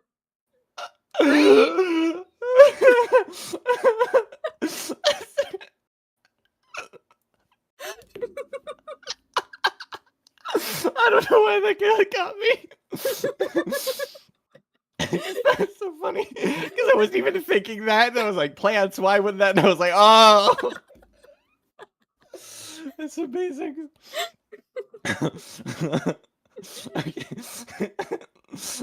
And I don't know about Z. Z can do a fundraiser for. If I get diabetes from all these cookies, I can benefit from the rewards of Z's fundraising efforts. Yeah, that's right. Tyler actually brings up a good point. NEP could probably provide pretty decent healthcare if you are a plant. I'll have to check. Yeah, check. Are you photosynthesizing? Let me stick my arm out the window. I'll get back to you on that. Yeah. Are you photosynthesizing? Oh my god. All right.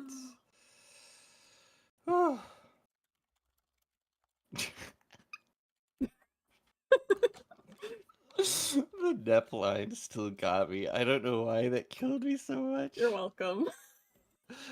I'm so good at this. Exactly. Listen, it's just continuing the trend of VTubers are actually comedians. Yeah. Just like, I'm so glad that I'm a comedian now after absolutely bombing my stand-up comedy audition in high school. Can I hear some of the the bits you did? Please? I don't remember any of it. Well, that's how about improv? Can you do it off the cuff? No, I don't want to.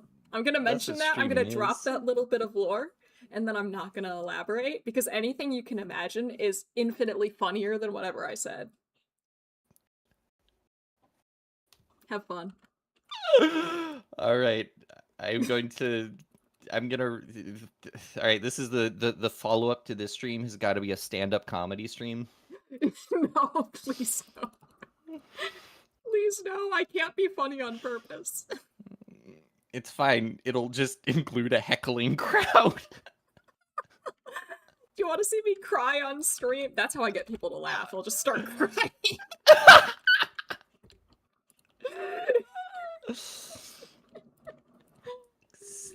See, you're so good at this. Again, it's all in the potential clips. It is, yeah. I don't know anything about that, but you seem to know a lot about clips. I'm counting on you.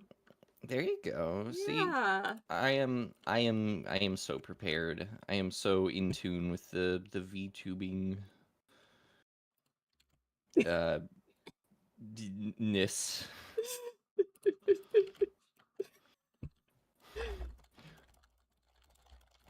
Yeah, Torg is speculating that I got up on stage and just stood there. And like I said, anything that they come up with will be infinitely funnier than what I actually did. That would be pretty funny.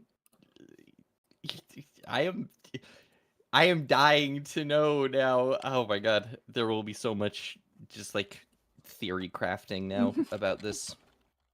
It will live rent-free in my head forever. Good. I want to be mysterious and strange. I want people to have no idea what's going on. My life goal is to show up in a cryptid textbook.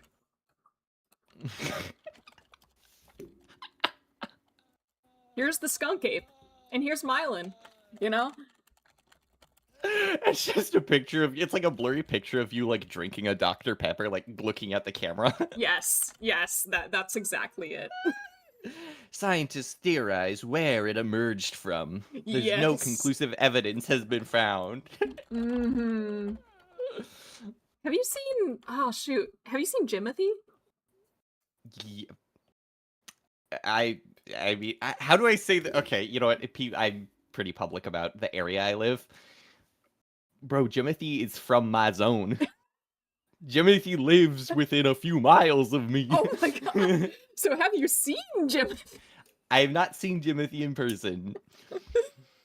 Oh my gosh, I want to see Jimothy. I just remember the first time I heard of Jimothy, I just like opened my browser and there was like a headline, and the headline was the best headline I've ever seen, and it's how I want people to describe me from now on. It was they call the creature Jimothy and it stalks the city. And I want people to like they call the creature Mylan and it stalks. They can use it for that. I give them permission to use it for that because it makes it even better. Oh my god, you need to make a whole like V theorem cryptid like nature guidebook. Yes, that sounds like so much fun. Oh my gosh. Its natural habitat is dark enclosed spaces. You may lure it out with Dr. Pepper.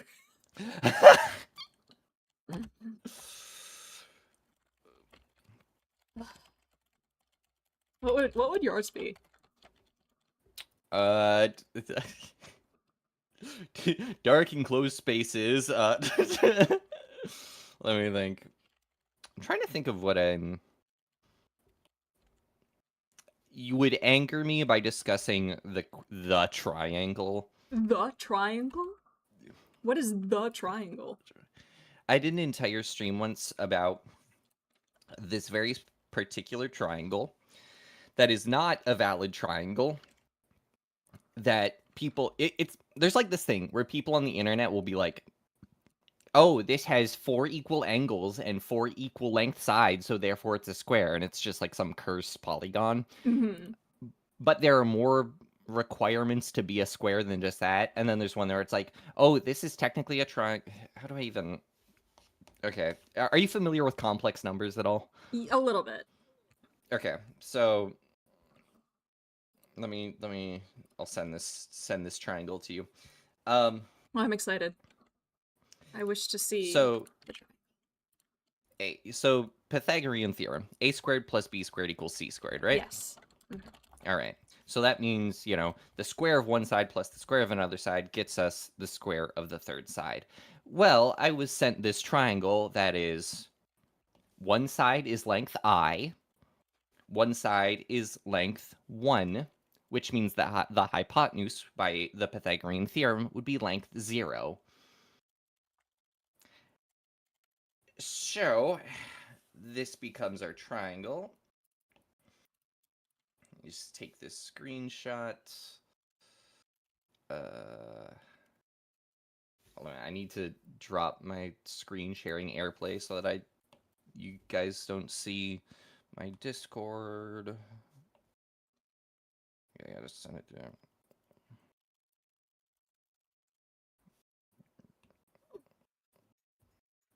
All right. So as you can see, the triangle has a hypotenuse of length 0, and I squared is -1. Because that's the basis for complex numbers. So by that logic, you would have a triangle with length 0. Mm-hmm. And it angers me to no end because that is not a triangle. Because there is no actual length. Oh, I can draw the triangle shape. Oh, it's in the shape of a triangle, therefore it's a triangle. No, it's not a triangle. It has length 0. Aww. But so yeah, if anyone were to talk about that, I would be sent into a blind rage. See, this is what triangles look like where I'm from.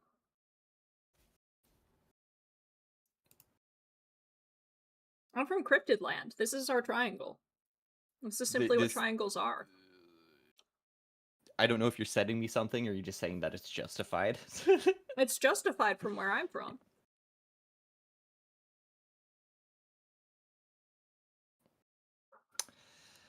Am I gonna get, like, destroyed on stream? Am I just about to get murdered?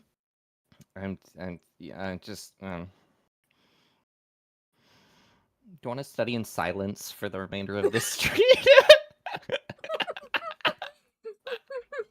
You can't draw a side with an imaginary length. Watch me.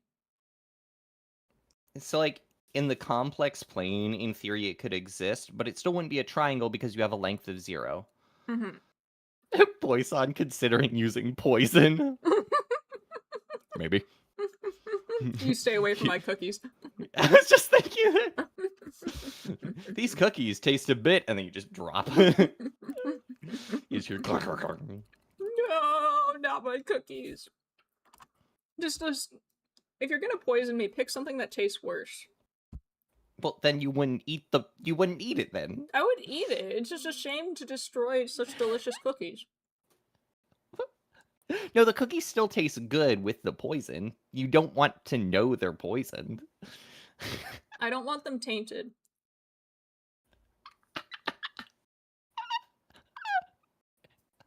Poison my salad or something. Excuse me, are these poison cookies gluten-free at all? That's my first thought. Well, I don't know. You'd have to ask the cookie manufacturer, whoever they may be. Quick, senpai, what is the sign of 0? What? What's the sign of 0? Sign, you know, like S-I-N? Sine waves? Yeah. S-I-N. Is it S-I-N or S-I-N-E? They both work. Oh. I don't know. 1? Nah, it was actually 0. Oh, okay. Cool. Go fish.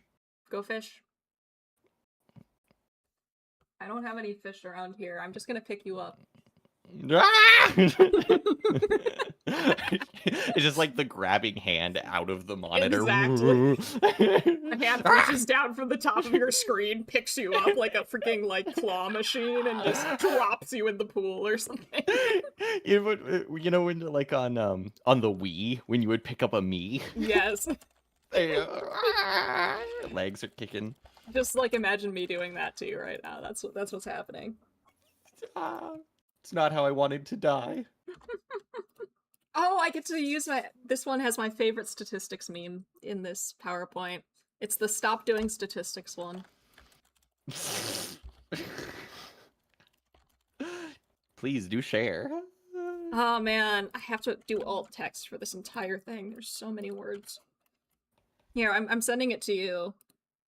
But so many people have sent me this meme. My students send me this meme, my relatives send me this meme, my friends send me this meme, my partner sends me this meme. I've received this meme so many times, and I love it every time. Oh, show you? Let's see. Let's see if I can... I have that image of the Poisson distribution saved on my computer. I've used it in a video before. That's really funny. Beautiful. Now they say in the context of you being here, this becomes even funnier. Here, let me... Beta distribution, they're making fun of you. The tables aren't academic. Where... Okay, here it is. Here is one of my favorite stats memes of all time, if I can... Here we go. Stop doing statistics. There are no probabilities other than 50-50. Either something happens or it doesn't. They only want you to think something will probably happen. It's really just fancy guessing. Since when does a coin flip require calculus? Beta distribution, they're making fun of you. Now they say Poisson is safe for humans? Well, clearly he's not, because he's just threatened to poison me 5 times in the past 2 minutes. Big tables are academically rigorous. They have played us for absolute fools. Yeah, Tyler put this in the Discord. Exactly. I will never escape this meme, and frankly, I'm okay with that. I love this meme.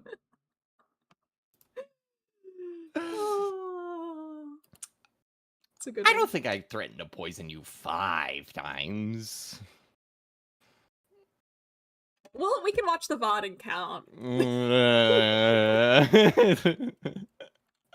I don't need you to be proven right.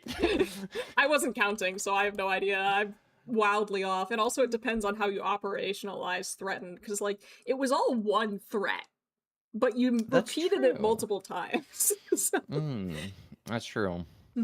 So we can still believe Poisson is safe for humans now.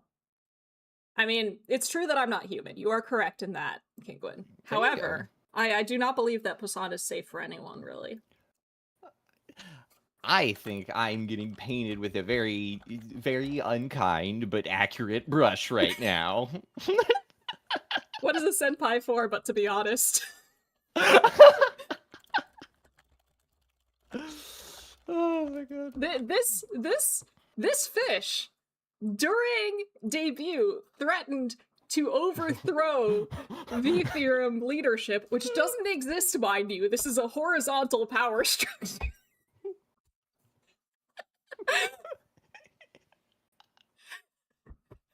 And then instantly their internet cut out, which was pretty funny. But I was assassinated by by Big Theorem. Big Theorem took me out. Big There's your conspiracies. theorem. They don't Who is want Big theorem? Because most of V theorem, until differentiate joined, most of V theorem is catastrophically small. Like, I was one of the tallest members of V theorem before y'all joined, and I'm like, what was I, like 3'11" or something? I think Lev is canonically the tallest. Yeah? I don't know how tall Lev is. I've only heard apples. Well, she said she said 54 apples, which I think came out to about, it was like 250 centimeters. Oh my gosh. Yeah. How much is that in inches and feet? That's Big. tall. Oh, that's really close to the actual world record for height of a human being. I don't know what is Lev canonically. I don't know. She has like antlers and covered in plants. I don't know. Lev Melchior, what are you? Who are you? I thought she was like a Kirin or something. But then she was saying she's an Oh. apple. And I don't know. Violet, how many humans are you going to kill? Fasad might not be safe for humans. Wait, I'm not gonna kill anybody. Oh. She might be a dragon. Yeah, she could be a dragon. You might be right. Lore brief. Concept. Design. There's nothing here. I got so excited. It's like lore brief, and I go there, and there's nothing. Yeah, no, I'm pretty sure those are branches on her head. You're right. You're right. I should know this. I drew them. They have flowers on them. I think it might even be a hair decoration. I'm kind of unclear. Do you think if we just like added Lev right now and just said, "What are you?" Do you think she does? Let's find out. I say we go for it.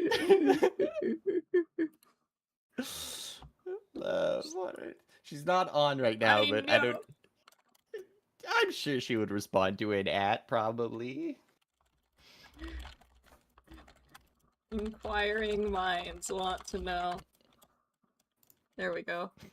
Inquiring minds make it seem a lot more professional. Mm-hmm. Well, I kind of wanted to be like, "What are you?" And then I'm like, that feels really aggressive out of context. I can't do that.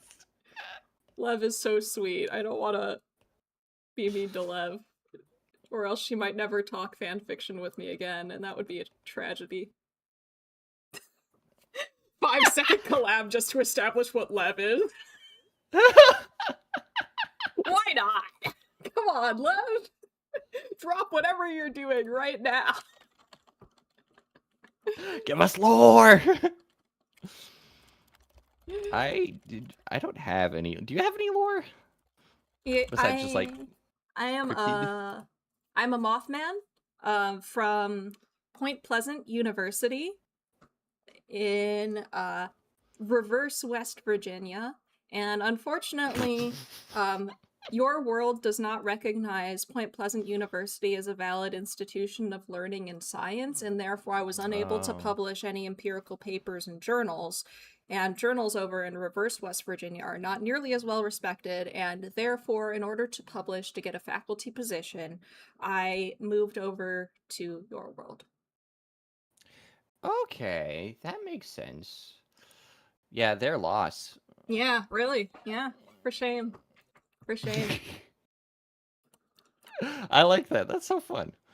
Thank you. We should get you some lore too. Let's go to the lore shop. I think they have a sale right now. Oh boy, is it like Steam? Where it's like there's sales always going on? Yeah. But it's like in Oh heck different yeah. genres. The sale right now I think is on sci-fi. Fantasy is at full price. And then just like yeah. VTubers always do sci-fi though. It's always like, oh, I'm your AI buddy. I'm your AI computer buddy. Everyone wants to be Neuro. Exactly. Well, Sai's a magical girl. I know. Oh, thank you for the hydrate redeem. Hmm. I think if I ever make a lore thing, have you ever seen Smiling Friends? No. It is unbelievably chaotic, and I think if I ever wanted lore, I would want it to be in that level of chaotic nature of just like nonsense happening. Yes. Please, yes. I think that sounds incredible. Lev, what are you? I'm blank. Stream over. Is that how we decide to end stream? It's just whenever Lev tells us what she is. That sounds like a bad idea. We might be here for a while. No. I think it's got potential. It's true. I see you in we're still here in 3 days. I'm kidding. Lev's usually pretty quick. A trio gains sentience after repeated contact with scientists. Nice. Do you think plants are sentient? I think that's a whole question. Like, how do you define sentience? Yeah, that's true. That is the complicated thing. I did find out that apparently the neural network in plants, or at least the way that plants pass information, is quite similar to how human nervous systems do, which is pretty neat. Fun subathon context. Concept. We just keep going until Lev logs on. That would be a pretty short subathon, let's be real. So I haven't seen Lev in a bit. I talked to her on, I think it was Friday? Last Friday? Last I talked to her 2 days ago. I talked to her 2 days ago because I sent her a cryptid that looks like her. Can I see it? Oh yeah, it's in her channel on the Discord. It's a cactus cat. Oh yeah, I saw that. Yeah, cactus. She's plotting, scheming. Oh no. I would like Smiling Friends. They have Chills, Burger King, foot lettuce reference. Is that why you think I like it? Because the foot lettuce reference.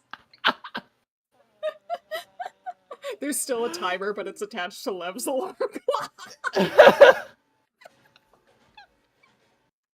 I'm sorry, that's so good. Oh my god.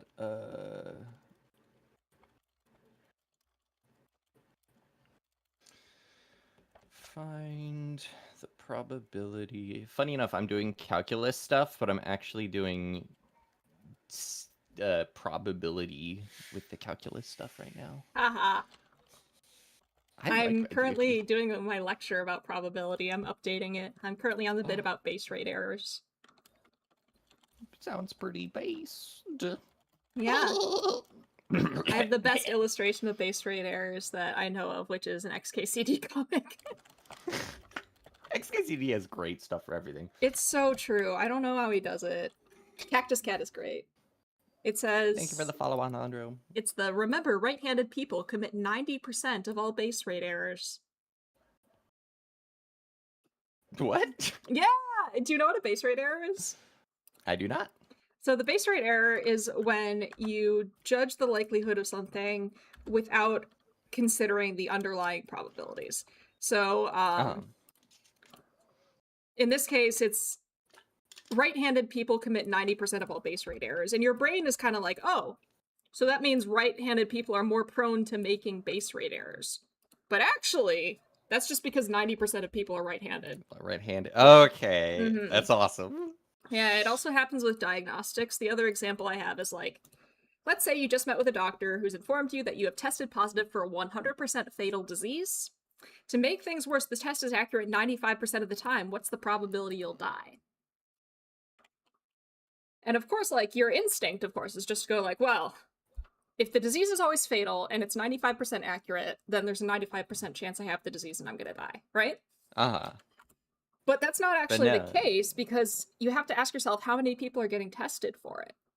So, like, if Right. 100,000 people get tested for it, or something like that, about 5,000 people will test positive when they don't have it, but only 95 people who test positive, like, let's say you test 100,000 people, out of the 100,000, only 100 actually have it. Mm-hmm. Then 95% of the people who actually have it will test positive, so 95 people will test positive who have it.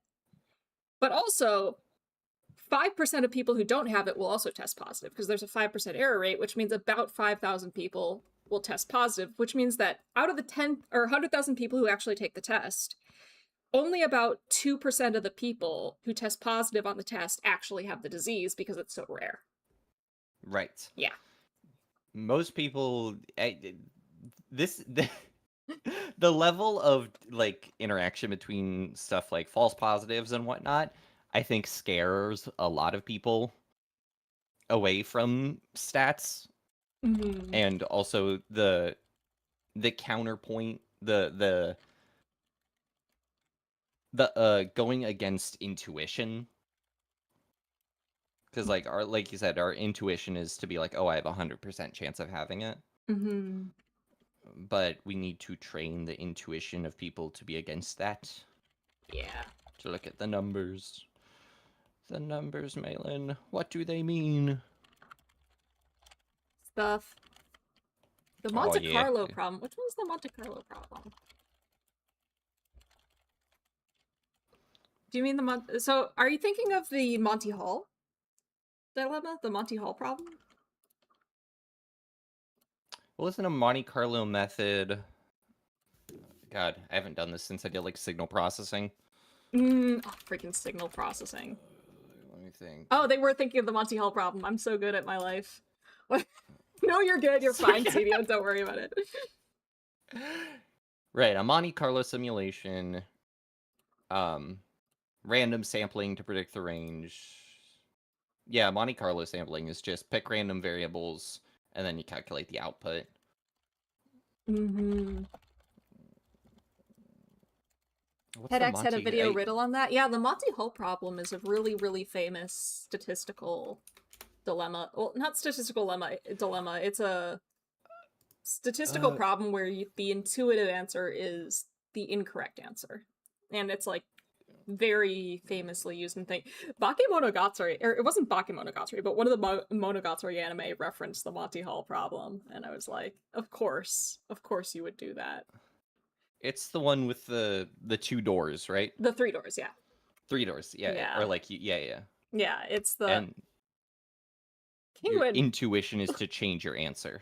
Or no, the intuition is Or the correct answer is to change your answer. The intuition is it right. doesn't matter. But the correct answer Right. is you should change your answer. Yeah. Right. Okay. Yeah, I'm like it took me forever and to one of the understand it, and then doors. somebody explained it as like, well, imagine you started out with 1,000 doors instead of 3 doors, and then I was like, oh, okay. The explanation I liked just involved fractions. Yeah. When it was just like 2/3 versus we think of it as 50%, but it's actually 2/3, so you're in favor of switching. Yeah. Yeah. Because I'm bad at math, or like numbers don't. I struggle to reason with numbers a lot of the time, so that explanation didn't really like. That's the explanation that I was given for it, and it didn't really make sense to me. Like I couldn't make it click, but by like it was one of those things that for me, like expanding the scale of it made it make sense to me. Yeah. It's interesting how people's brains work like that, where it's like, I love explanations with theorems and formulas and whatnot. And some people just absolutely hate that. Which is weird too, because a lot of the things with the whole learning style thing, like all that, like, oh, some people are visual learners, some are auditory learners, some are whatever. That research doesn't replicate.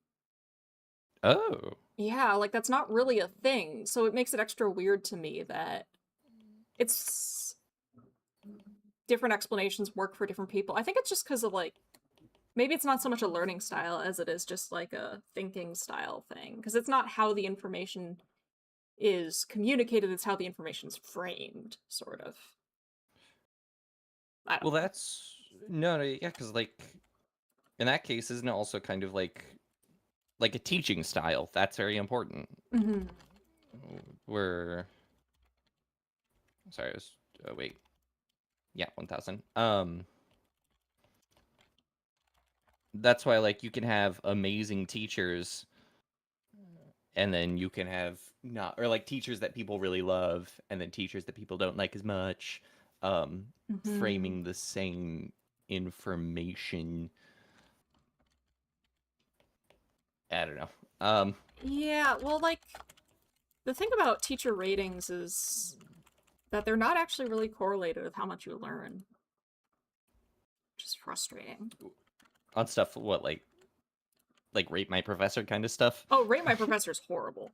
Like, in terms of predicting, like, it's a well-known thing, and I think there's even a website where you can see this for yourself, is like Mm.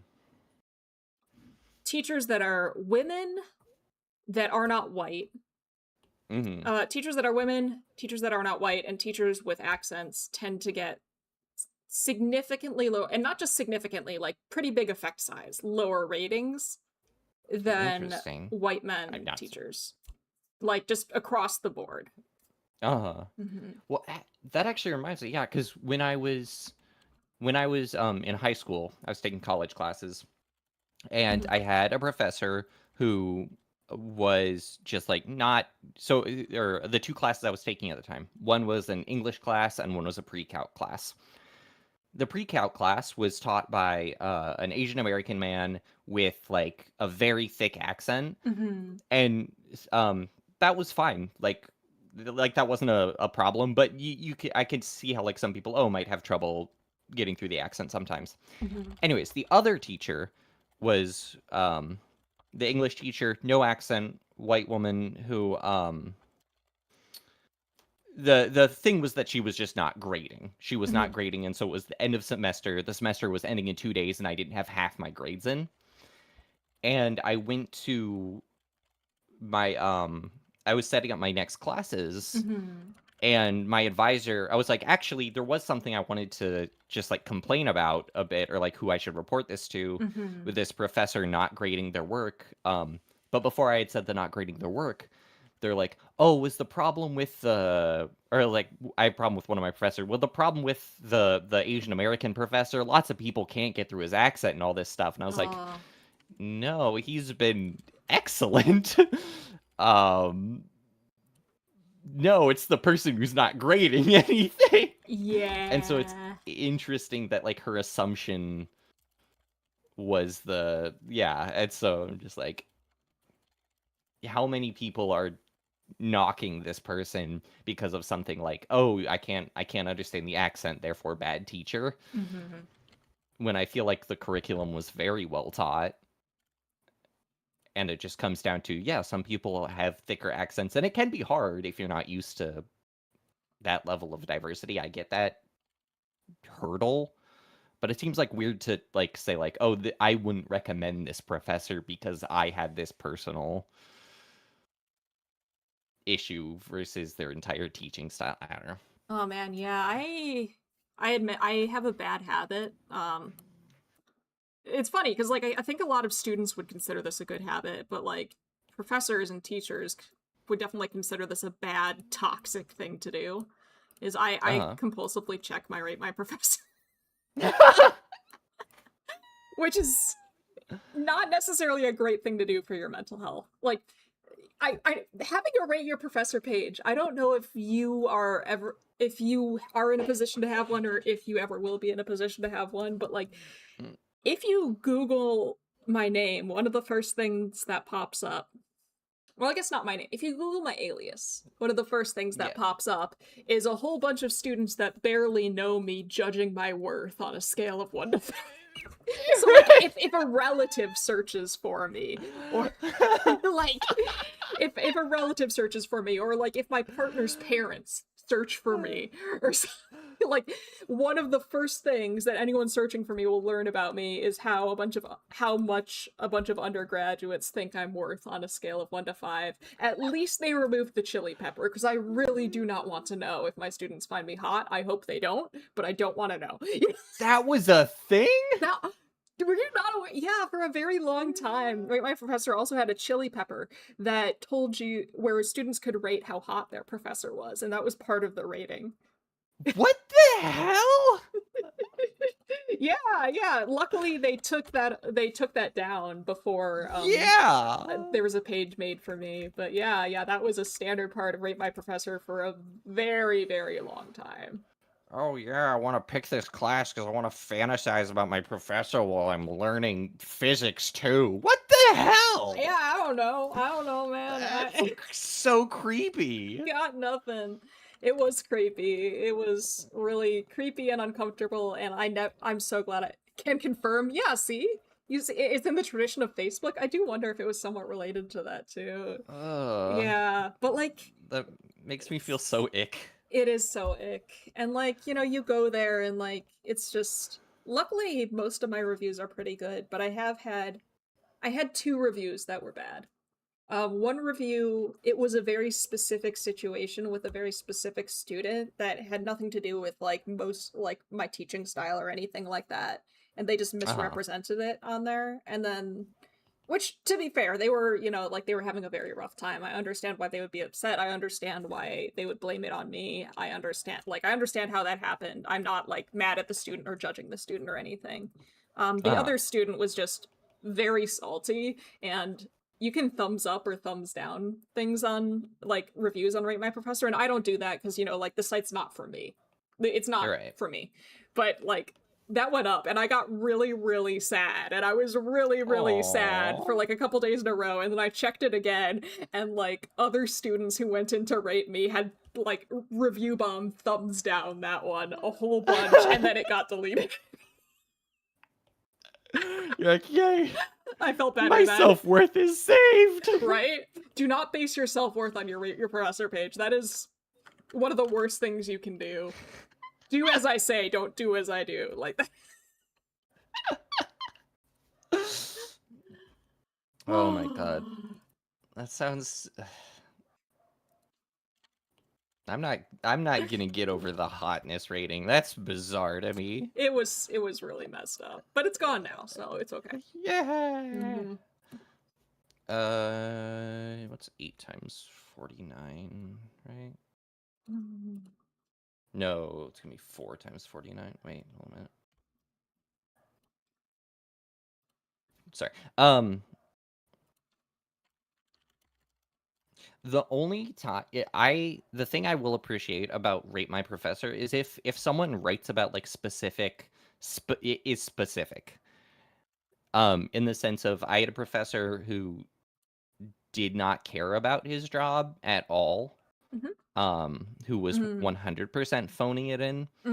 And people found that out on Rate My Professor and then ended up dropping the class because of it. I wish I had looked into him more before I took the class because I got nothing out of the class. It was a free GPA boost, but it was like so emotionally nothing, like mentally nothing. I remember like we had like a final project, and he goes, "Yeah, if you already have a 90 or higher in the class, don't do the final project because I won't even look at your work." And I'm like, okay, I guess I don't have to do the final project. Oh, I don't like that. I don't like that. Like, if somebody does work and turns it in, you should look at it. Yeah. Because presumably they want feedback or something like that. Especially, like, if there's somebody who's already got a high grade in the class and they do the project anyway, even though it won't affect their grade, it's not going to make a major change in their grade. I think that's even more evidence that they want to learn and they want feedback, and all the more reason you should actually give it to them. Exactly. Mm-hmm. This is the same professor who once, so he was like crazy impressive. So it was a differential equations thing where he was like deriving things like the heat equation and the wave equation from scratch from memory. Mm-hmm. He'd be like, well, if we model this and then logically this follows that this, and he would do like 3 pages worth of differential equations to explain concepts. Mm-hmm. He finishes an equation one time, then leans back in his chair and he goes, you know, I don't really care for math. I like drawing. I like driving. I like hanging out with my pets. But I don't really like math. I got into math because a lot of it's solved, and so it felt like an easy thing to do. I'm like, why are you telling undergrads this? If you like, what? He was tenured, and there was. I learned from other professors that I was close to. They they were like, yeah, the department's currently trying to figure out how to put him in charge of a class where he can do the least amount of damage because we can't justify getting rid of his tenure right Oh now. my god. Oh my god, that's so bad. Like, Right? the thing is, like, in my experience as a faculty member, a lot of faculty members really do not care what the other faculty members are doing. So, Uh if the faculty members, especially like in the classroom, which probably not how it should be, uh, huh.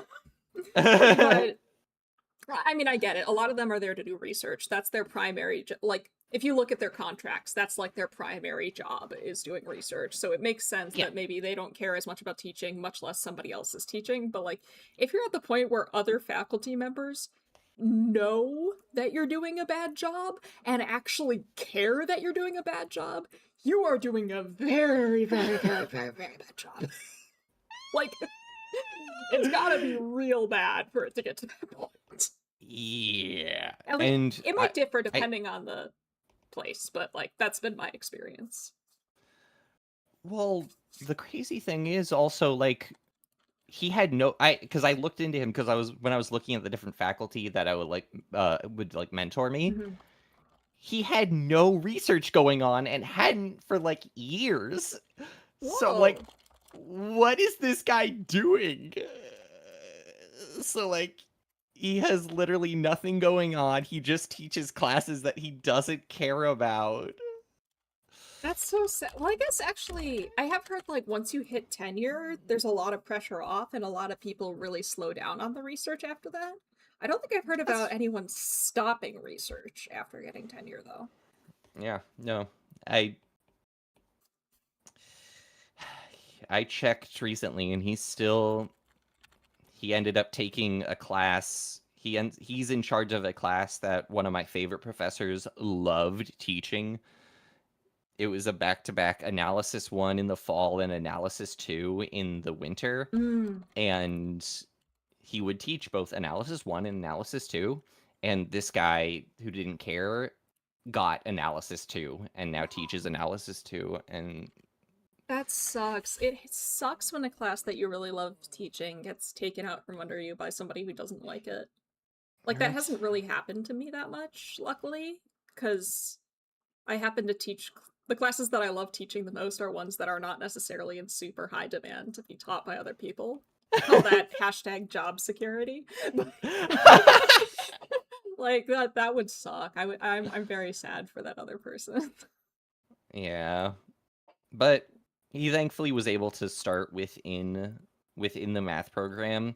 He was able to start his own new program of math science integrated like Ooh. double major kind of stuff for people for graduate students. Oh, that's Um cool.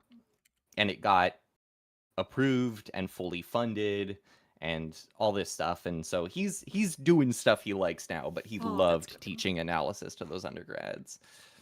Oh, that's too bad. That's too bad.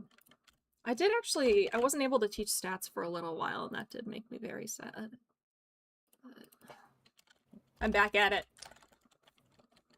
You're back at it. You're back on the grind. We're back. We're so back. Let's teach stats. Back boys. Oh, I get to do the thing that's causing you pain. Uh, step on my toes? What? Oh, the copy paste. Oh, I'm not. I'm using the insert menu. How dare you imply that I would copy paste? Didn't didn't you say that you insert it once and then you copy paste Only from if I'm previous using the lines? same one a lot in a row. Okay. Oh, well, I'm using the equation editor though, so now there's just a menu up top, which is great. Wait, is the one that there it is. I just need sigma, and then I can toss in a square root of n. Latex time? No. No latex here. We are specifically doing this. LaTeX. Sorry, LaTeX. There's no LaTeX Thank here. you. I'm specifically here to cause Poisson distress. Because Poisson is eating Is it cookies. visible on your stream? It's kind of visible on my screen. It's just very, very fuzzy. I was gonna open your stream and silently judge you while eating chips. You can if you want to. I intentionally made it blurry so that if there's any like identifying information on there, it's probably not at the point where people can see it. That is smart. Thank you. I won't comment on the number of times that I've accidentally opened like a website and then it's been like, hey, do you want to log in with Google? And one of my Gmails is like my legal name. Oh, and I'm just no. like, well, no one commented on that, so we're just gonna pretend it didn't happen and delete the VOD.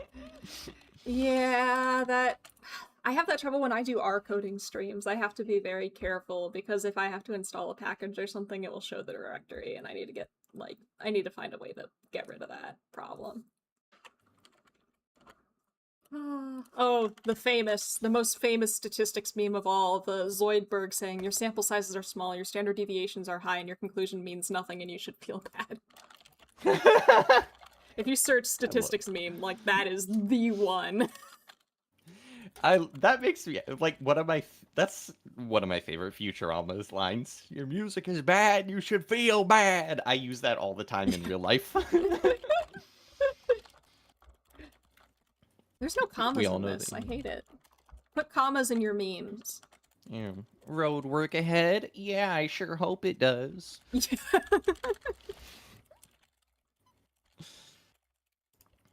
That's a good one. That is a good one. Oh, is this an image or... Okay, good. That's... Just gotta make sure that everything is as it should be. And that all the equations are created with the equation editor, so they're screen reader compatible. The universe is in balance.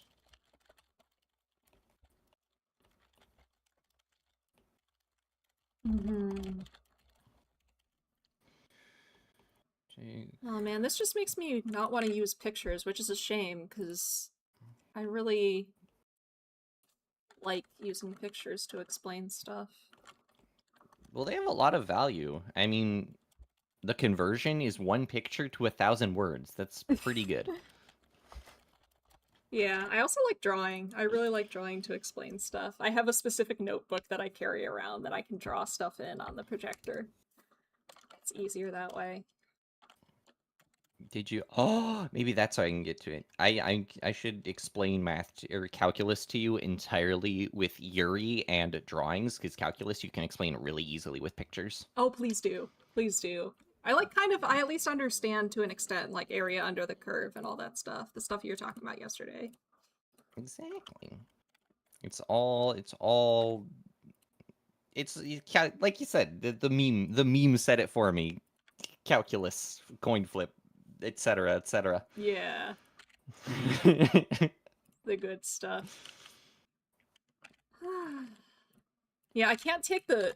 Oh man, I have so many we need to stop using Greek letters for everything. This is my hot take. We need to stop using Greek letters for everything. There are too many things that are called alpha or beta or sigma.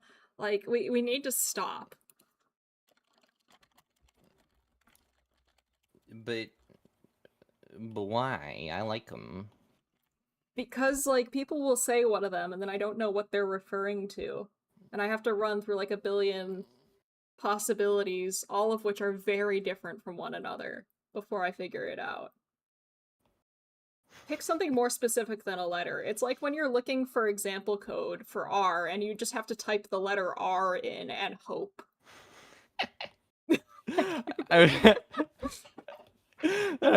For a short the other day, I was like, all right, I need a PNG of the R logo, and I just type R transparent PNG, and I was like, oh yeah, you're just gonna get the letter R. Right. I'm like, wait a minute.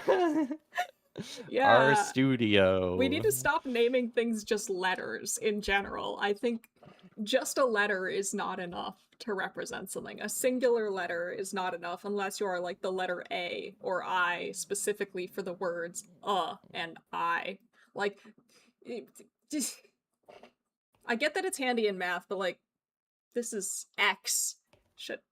Exactly, Tyler. This is the problem. There's an X to close the window, and there's an X that's a social media site, and there's X who are men, even though they're not all men, and then there is... I'm just saying! I'm just saying! Is this a personal attack on Phi? Phi spells his name out, okay? Is this a personal attack on Aleph Mew? His last name is Mew. He spells it out, though. He doesn't just use the Greek letter to represent his last name. He writes out Mew. Okay, you know what? Fair enough. Yeah, that's fine. If you want to write it out, that's fine. Actually, I still have problems with... with writing it out, too? For specific letters. For specific letters. I'm not gonna elaborate. I've decided I'm not gonna elaborate.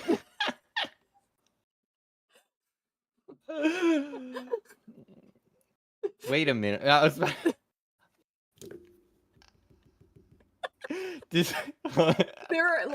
Tell me if I'm on the right track. Does it involve a certain universe?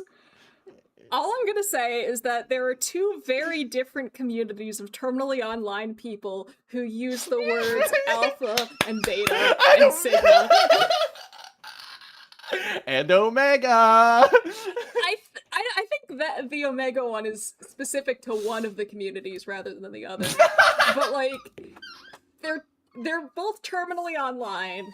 They're both using these letters, and they're very different groups. So instead of Yuri... I like to imagine that these groups will sometimes end up in a conversation with one another and not realize that they're talking to people from the other group.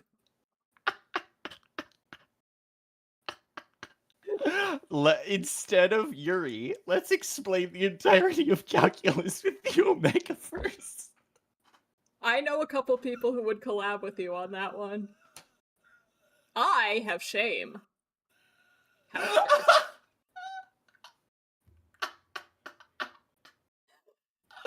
Oh my god. I know. It's like almost half a V theorem I could get. I could get literally half a V theorem in a collab if you would be willing to join. Just for this explanation. I don't know if I have the courage. I know what I have to do, but I don't know if I have the strength to do it. I'm trying to branch out, and I'm trying to get more real psychologists. Like, I think Dr. Connor Leshner, who was on my channel previously, would be understanding of this, seeing as the type of things that he tends to study. I am not confident that if I tried to get, like... I really want to get Dr. Thomas Talhelm on the channel. I don't know if he would be as understanding. He might be.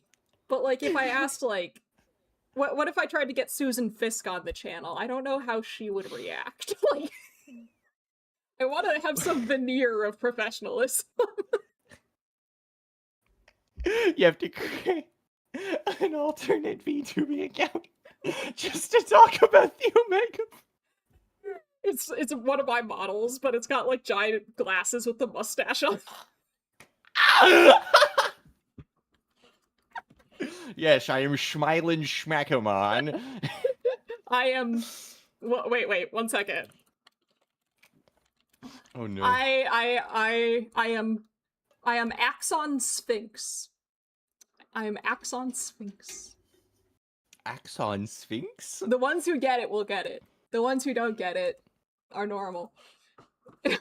No, the axon. So myelin is this sort of like fatty stuff that goes around the axon. The axons, you can think of it like a hallway on a neuron, or like the cable of the neuron. The axon's like the Okay. cable of the neuron, and myelin wraps around it. So axon instead of myelin, and then or instead of Oh. myelin, and then Yeah.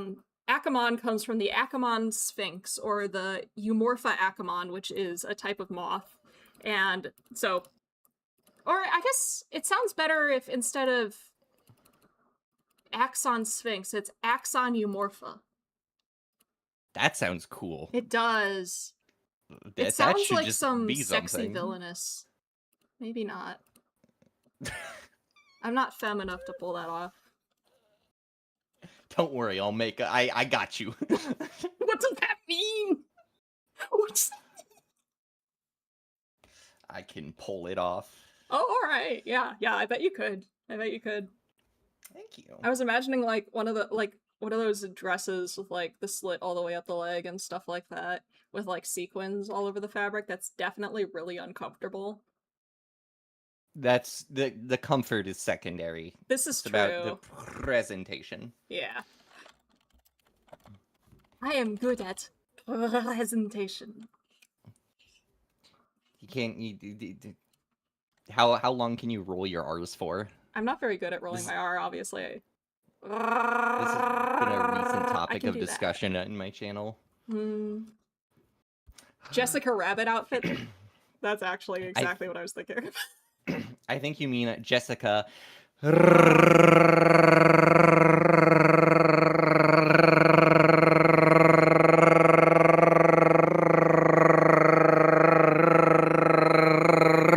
Rabbit. Ooh. That Thank was very impressive. Made extra funny by your Fuji. It was looking at it with your Fuji just bouncing up and down writing was very, very funny somehow. Yeah, that was me writing out all the R's. Exactly. That was what was happening in my head. Oh my god. I forgot that that's my Fugi. I love that emote. Yeah, I gotta make a new Fugi someday. One of these days. Yeah, one of these days I will make a Fugi after I go uphill both ways to campus. In the snow! In the snow, in 100-degree weather. In the snow. It'd be like that. Two distributions. The one on the left is a normal distribution labeled A. And the one... Do you call them positive and negatively skewed, or do you call them right or left skewed? What do you call skewed distributions? I do right and left because people can see right and left, even if I'm thinking positive, negative. I always do positive and negative because, like, the way I tell people to remember it is the positive one the tail points towards positive numbers on the number line, and the negative one, the tail points towards negative numbers on a number line. Oh, that is smart. Thank you, because I struggled with it. My intuition was that the positively skewed distribution must be the one that has more like numbers on the right, you know. And I could. Yeah. Oh, thank you about the current Fuji. I like my current Fuji, but I want another one. I need more of everything. More Fujis, more models, more I know. PNGs, Same. more everything. I have been fighting the urge to already get a revamped model. Oh no. You just got this one, right? Not that I'm in any position to talk. Yeah, I got it about 7 months ago. Okay, well, I'm currently on and off working on my next model. I got to get around to it. I want to do I want to get more detail on the clothes instead of just flat colors with lights. You know, I'm trying to think of the way to the way in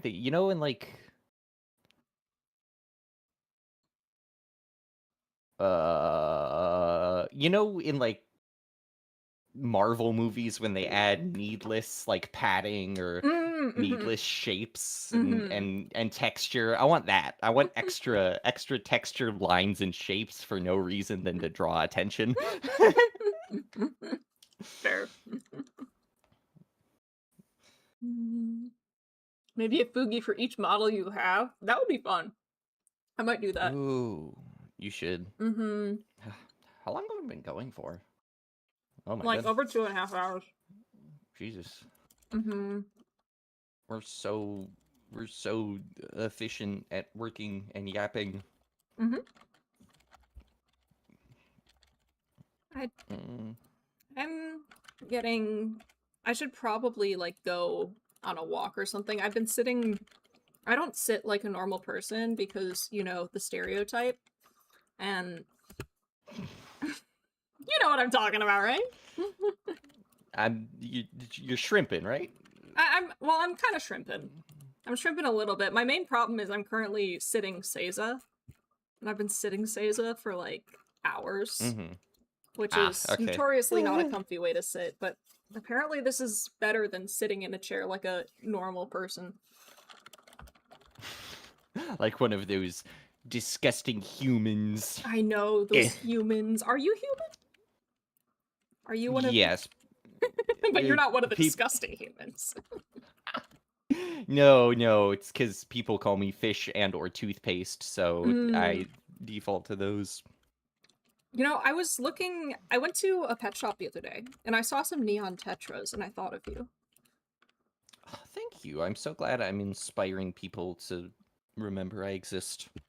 Well, because it's like they're fish, and they're the same colors as you. Oh, wait, are they really? Yeah, have Send you me a seen a picture. neon tetra? No. Neon tetra. Yeah, that's you.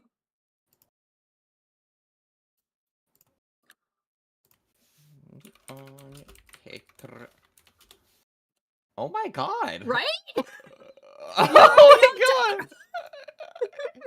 I might have to canonically become a fish. Yeah, this is it. This is it. We figured it out. This has been a great. Let me look at this chat. Look at this neon tetra variables. It's literally It's it's literally literally you. me. It's literally me. That's incredible. Right? I used to have those when I was a kid. How easy are they to take care of?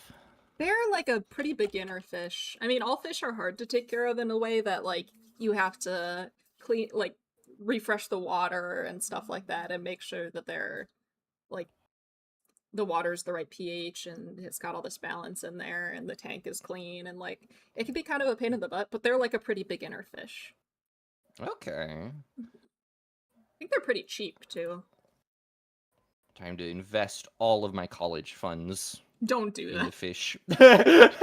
Yeah, I'm seeing like there's a tropical fish place that I just searched like how much is a tetra, and a tetra is less than $1 each. Oh, cool.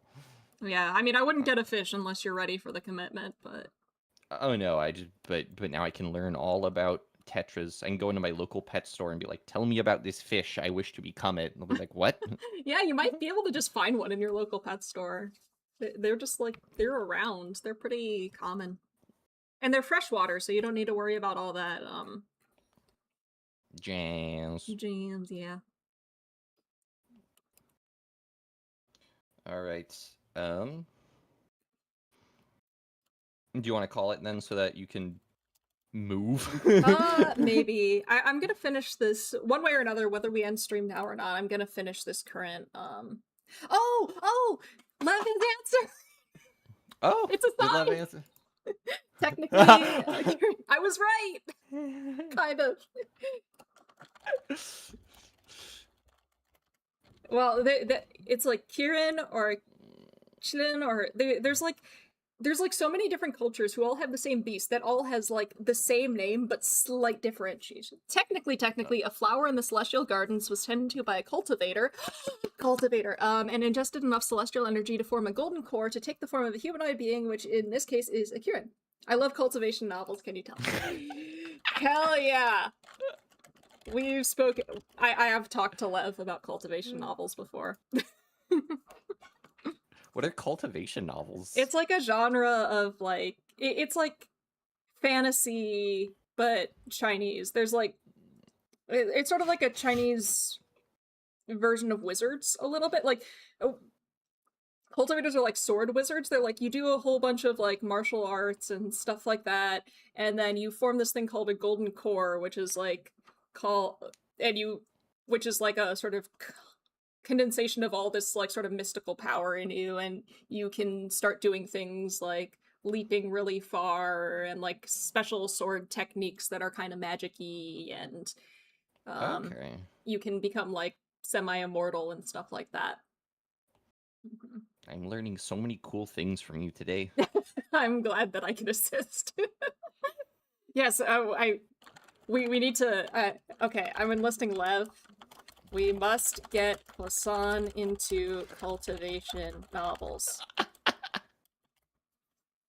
Unfortunately, I only know a very specific genre of cultivation novels, and I'm not sure if that's your thing, but we'll find out. Maybe. I'll try anything once. Hey! Oh, which one should I get? Which one should I get? Anyway, I'm looking at my bookshelf. Do send me some. Like, yeah, send me Oh recommendations. yeah. A couple that I like have gotten anime adaptations. So I prefer to read, honestly. that's fair. That's fair. I agree. The reading ones are better because the anime adaptations are the ones that I enjoy. Have been censored for various reasons. Like, some of it was too scary, okay? They're just like, this is too gory. We can't have this on television. I mean, they're sword wizards. They have swords. There's also, like, undead and stuff like that getting, like... Oh! Lev has a question for you. That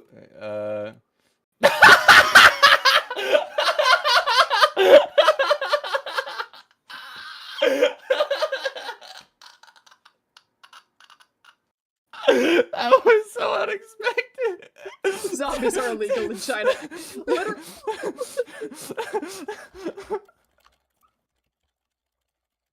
It was such an unexpected open Discord.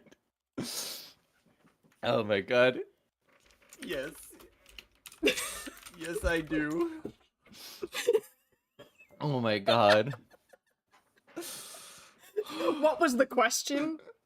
Do you want to say what the question was? Poisson, do you like gay people?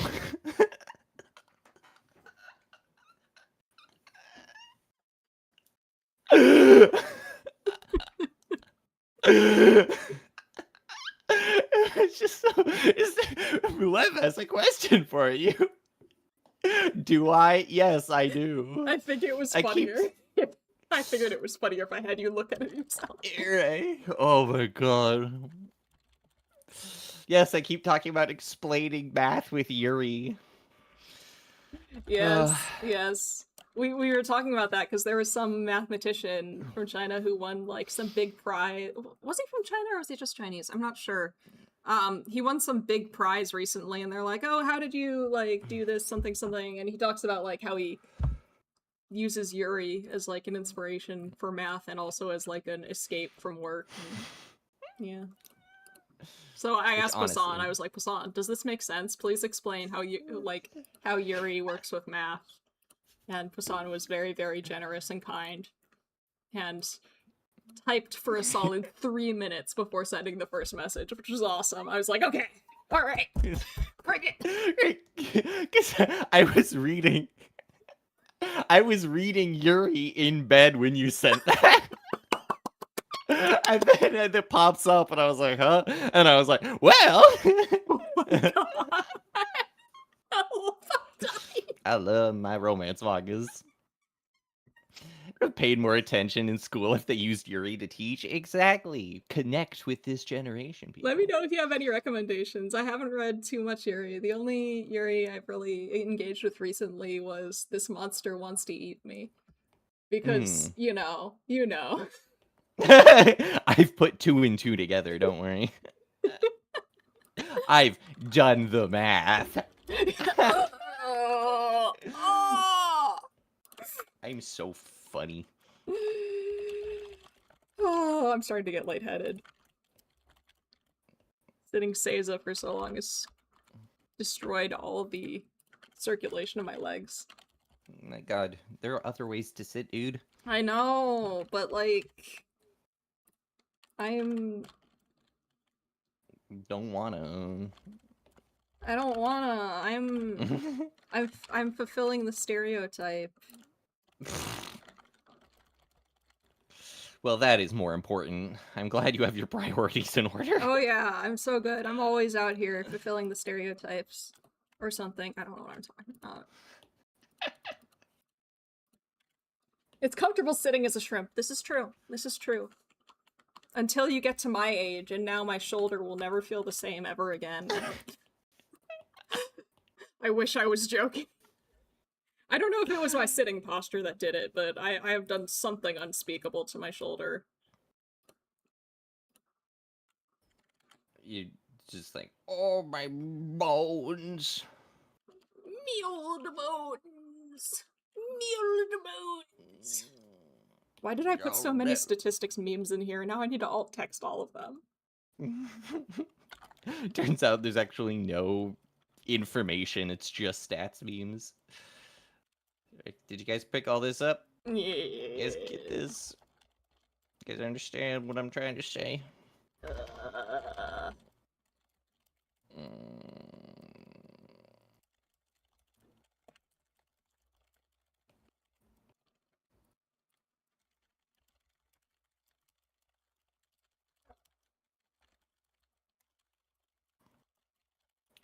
Me running.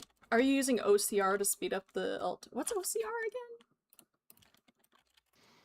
again? Original. A technology that converts images of typed handwriting or into machine-coded editable text? No. I knew what I was gonna say and now I'm hesitating. I'm just gonna barrel for I'm raw dogging the alt text. I'm just going. I'm just typing. This is true cryptid creativity. You can't get this through whatever else. I've actually, oh, I forgot. I had a question about cryptid thing. Yeah. What's the significance of Bigfoot other than just being a big ape? Yeah. Okay, so nothing?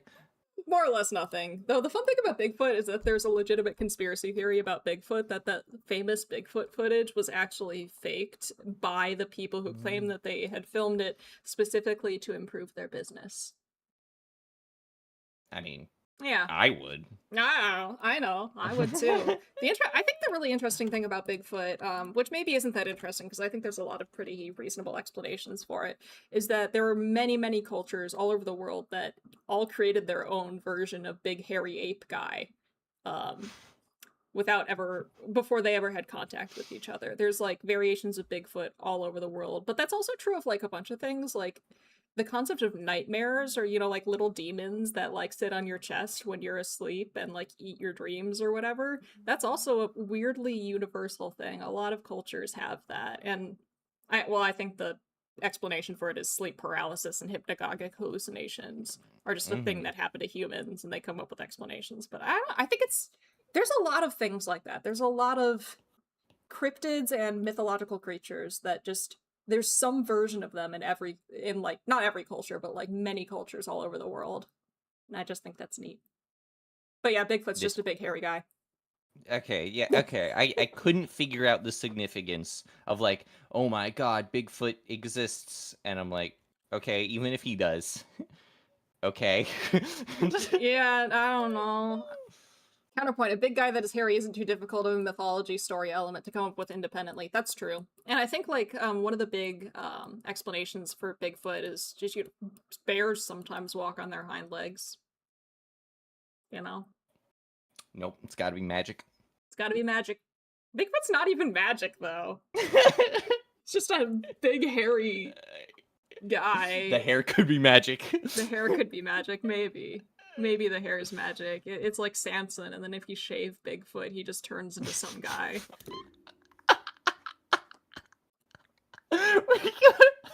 We gotta start a rumor that Bigfoot does exist, but he's been shaved and is living among us.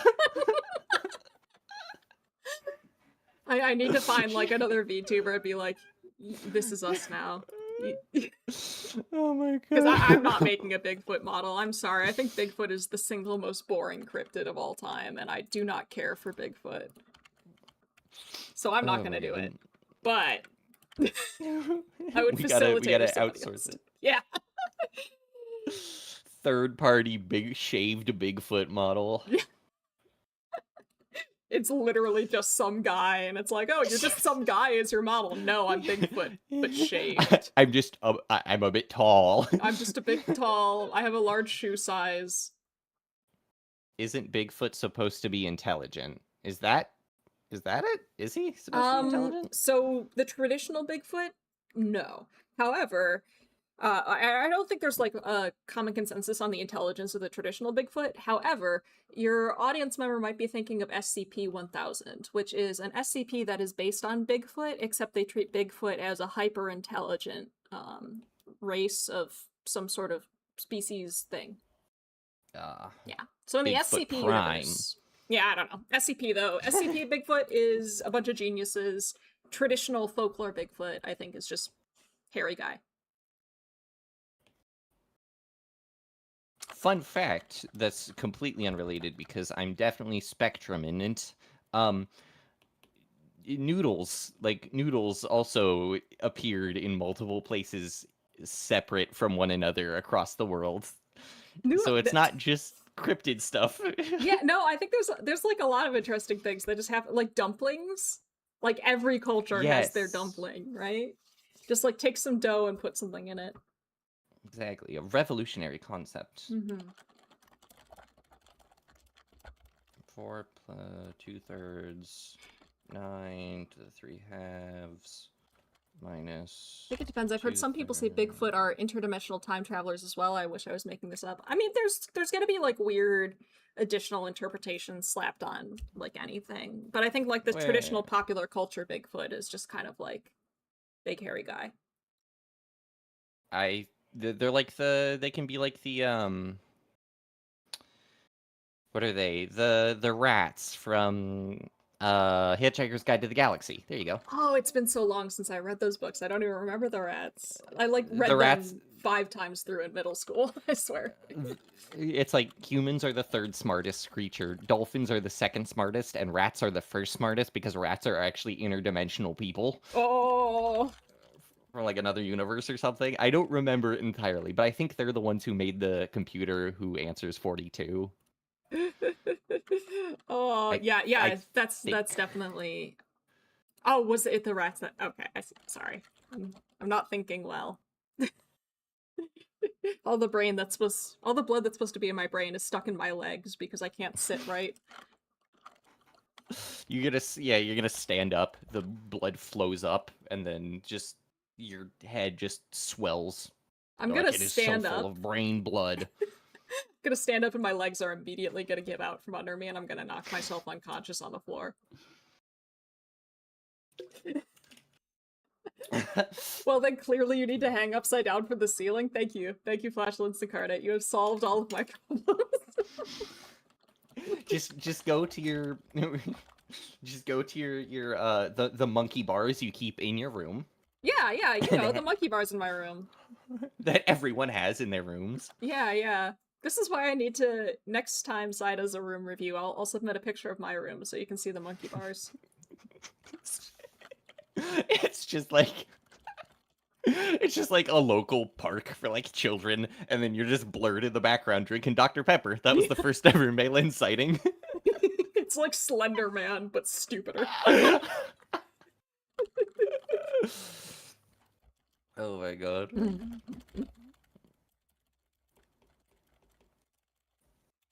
All right. Oh, you finished? I'm at a good stopping point. I got, how many lectures did I get done? I think 7. I got through 7. Ooh. Oh, hey, Finsta, how you doing? Dang, you made some progress. We made some good progress. I'm gonna get one more cookie. And then... Well, also get a cookie. You know what? How many cookies have you had? I'm gonna get another cookie. You're just not gonna touch. Wow. This is my Oh, seventh whoa. cookie, 1 per PowerPoint. Oh, wow. I I think you exercise actually have more self-restraint. than me. I had more than... How? Mm-hmm. It doesn't even make sense. I've But to already be had a fair, Dr. I was... Pepper today. I don't want to get destroyed by Maury. I don't want Maury to come get me. Maury will just appear and be like, so I heard that you had more than 1 Dr. Pepper today. I'm going to get you. And then Maury will get me. But think about it. Is it worth it? Is the second Dr. Pepper worth it? They're saying Maury doesn't have to know. Maury will find out. And it won't be worth it. Depends on how badly you want that Dr. Pepper. That's true. 1 3-liter Right. counts as 1, right? Yeah, you're under this assumption that like 1 can or one bottle is 1. No. I don't know. One unit of measurement. It's fine. I'm in my 30s. I can't do these things. Listen. You're the mindset. That's all it is. I mean, ignore the pain in your knees that I know you feel, but it's in the mindset. On your back, yeah, I know. I'll go to the Just the moment doctor you and hit- be like, it was the mindset. my mindset was not strong enough. No, you're gonna go there and be like, someone had a second Dr. Pepper, and you're like, I did. What is a McCrelly? Do I want to know what a McCrelly is? So there's a VTuber, Crelly. I know who Crelly is. Against my will. You're right. She's just one of those things. And I'm pretty sure I'm not 100% sure, but I think it's like her McDonald's order, which is like giant. Okay, I'm looking it up. And the challenge is you eat it all, I think. I think it's Why like a burger. A custom domain name for the McCrelly. Wait, what? McCrelly.com. What the heck? McCrelly? Oh my god. Wait, the McDonald's wiki? McCrelly.com. Oh my god. To be finished in 18 to 20 minutes. I love how they give you a time range, but the range is only 2 minutes. Yeah. 1 double quarter pounder with cheese. Ew, it has cheese. No ketchup, no mustard, no pickles, no onions. What's the point? Boring. Okay. But lettuce, apparently, right? Do these have lettuce on? Do quarter pounders have lettuce? I have no idea. I'm not a large fast food Diet person Coke with ice, not Diet Dr. Pepper, so what's even the point? Large fries, acceptable. 2 chocolate chip cookies, 1 large chocolate shake. I could go oh, I really want an Oreo McFlurry right now. With M&Ms. You can get M&Ms in a lettuce McFlurry. Lettuce McFlurry. I think a lettuce McFlurry should be the Crelly. I feel like that fits in a way.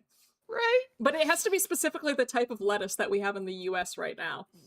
Like right now. No! It has to be that type of lettuce. That's what makes it the Crelly. And then Ew. additional large Diet Coke with it. Why? Well, I guess there's extra ice in both the Diet Cokes, so 2 large Diet Cokes with ice are probably just the equivalent of 1 large Diet Coke without ice, right? And then 20-piece McNugget. The McMilin Challenge Lettuce McFlurry. Don't put my name on that. Lettuce McFlurry, double quarter pounder, no cheese. Oh, there's a Taco Krell? I want to investigate the Taco Krell. Wait. Oh, the wait, Taco Krell. 1 time cinnamon twisty with nacho cheese for dipping. Okay. 2 times mini taco salad. 1 times... well, see, this one doesn't have a time limit on it. So that's more doable. Rolled chicken cantina quesadilla. Grilled cheese burrito. Grilled cheese burrito? I've never heard of that. Large nacho fries. Cheesy double beef burrito. Large Baja Blast Zero. I like how all the sodas are zeros. Of course, you gotta keep it healthy. Well, Crowley understands that zero is better than diet, so I respect her for that. There you go. That's true. I'm not gonna lie, I really love Crowley's model. I like the like eyes. Exactly, the eyes are so good. And the hair is just such a pleasant color. Mm-hmm. Yeah, right. Mm-hmm. It's not obnoxious. Yeah, it's like sea foam. And the ears are so bouncy. So bouncy. Anyway, where was I? The meat wad. Just 6 beef patties. That's it. No bun, just beef. Eat them stacked. Okay. The McBreakfast. Yeah. Sorry, I'm just no. going all over. I'm reading all of these with you. Don't worry. This is our new productivity. Look how far we've fallen. The McGriddle, 1 times McGriddle meal with a large mocha frap, extra chocolate digital, including hash browns. 1 time McGriddle meal with a large. Wait. Okay, so it's 2 McGriddle meals. They just have a different drink with them. And then big breakfast with hot cakes. Banish the English muffins. Sick. Where do you banish it to? Your stomach? I have no idea. Why don't you just throw it at someone? Like a discus? It's the Crelly Olympics. The Krolympics. The Krolympics. See, my McDonald's order, if I ever happen to go to McDonald's, which I have not been to McDonald's in a very, very long time, would be a small fry, a McFlurry, and maybe a Dr. Pepper Zero. Because of course, that's just default with anything you get. Well, yeah. If they have Dr. Pepper, I saw a Dr. Pepper truck today. Just like out in the wild? Just out in the wild. You never see Dr. Pepper trucks. I saw a Dr. Pepper truck and it was incredible. There's your next cryptid. Let me on there. I'm going in there. They're gonna find me like a raccoon who somehow got into the food storage, just lying in a giant bed of Dr. Pepper bottles. Did I chase it down? No, I wasn't willing to run into traffic before stream, but now that stream is almost over, maybe I can. It's probably set up like road spikes for it. It's like a bank heist, but it's just for Dr. Pepper. Then again, they probably have to be more active here to keep up with my consumption. I'm not that bad, at least. I'm not at that point, but the McDonald's fandom wiki. That was the first thing I noticed when I googled it. Oh yeah, no, I just got McCrelly.com right out of the way. Just right there, which is delightful. I don't eat beef, so I couldn't have a true McCrelly. I would fail. I don't understand the appeal of trying the challenge, so to speak. Mm-hmm. Of like, what if I gorged myself and made eating one of the most wonderful experiences in the world awful? Oh man, there's this store that there's a sandwich shop near my campus that I walk past a lot, and they have a challenge, and almost every time I walk past it, there's like some guy who's like, oh yeah, I got this, and you walk past going one direction, and then you come back like 20 minutes later, and he's just staring, completely defeated, at like, he hasn't even finished half the sandwich, and he's just like leaning back, just staring at it, and all of his bros are around him, like, just looking kind of sad on their phones. That's so sad. It's like every time. Well, also, it's like I like to eat my food like I would prefer to eat little bits over a long period of time over than just being like blah, blah, blah, blah, blah, all at once. I love eating. If I could just like eat at a continuous pace for an extended period of time, that would be pretty sweet. It's called. Have you seen WALL-E? I have. You just get the little guys. Just get little bits. You're just snacking. Little bits. Oh my gosh. Fair enough. Oh my gosh. Sorry, I just went on my Twitter, and there's a post from the Society for Personality and Social Psychology, and it's just a person in a bright yellow suit wearing a lizard head.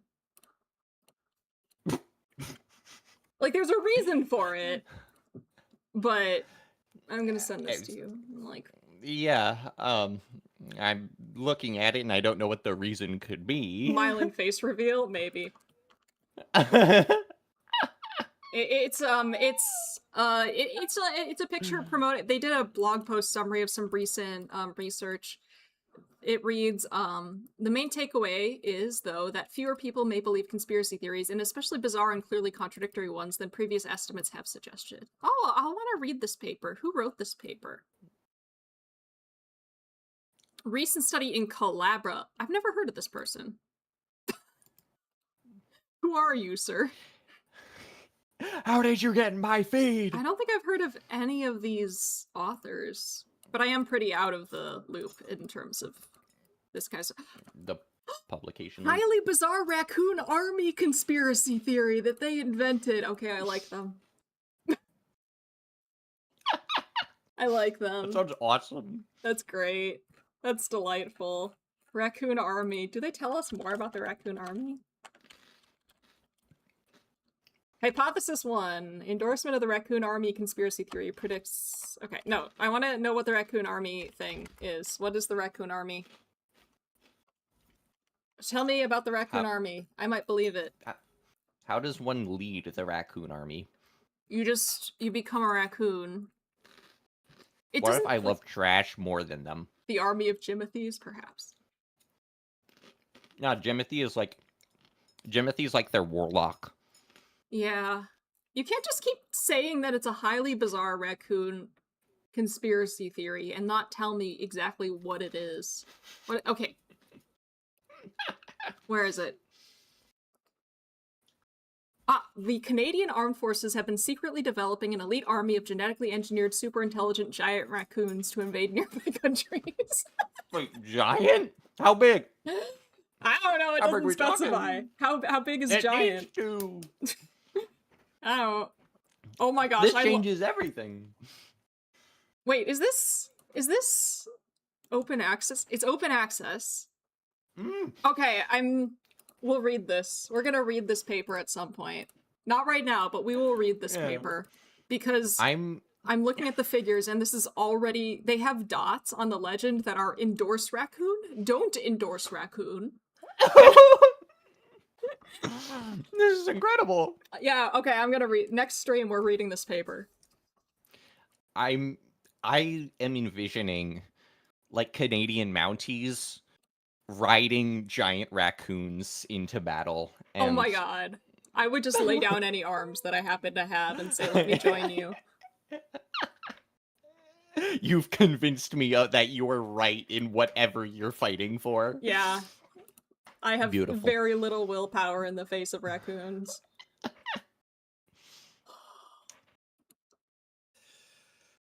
Oh my god. Anyway. Okay. Yeah, okay. Yes. We should probably cut it here.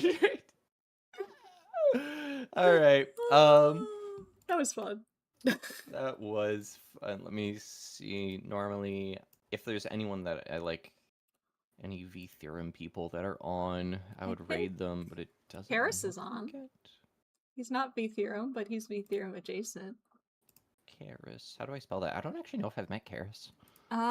Wait. Is he started streaming 41 minutes ago? Karis is Oh, Karis. Okay, yeah. But I don't. I think that's YouTube only. Yeah, it's YouTube only. Ah. Okay. We're just about to head to Karis' stream anyway. Nice. There's like barely everybody's gone and died, so. Everyone go over to Karis' stream. Yeah. I trust you to find it. I'm gonna go bother Karis, and then I'm gonna go for a walk. I'm probably gonna do something similar. Sounds good. Sounds good. Thank you all for joining us on this journey. Thank you for hanging out with me, senpai. Thank you for hanging out with me, Poisson. It was great having you around. All right, everyone. Bye-bye. Bye-bye.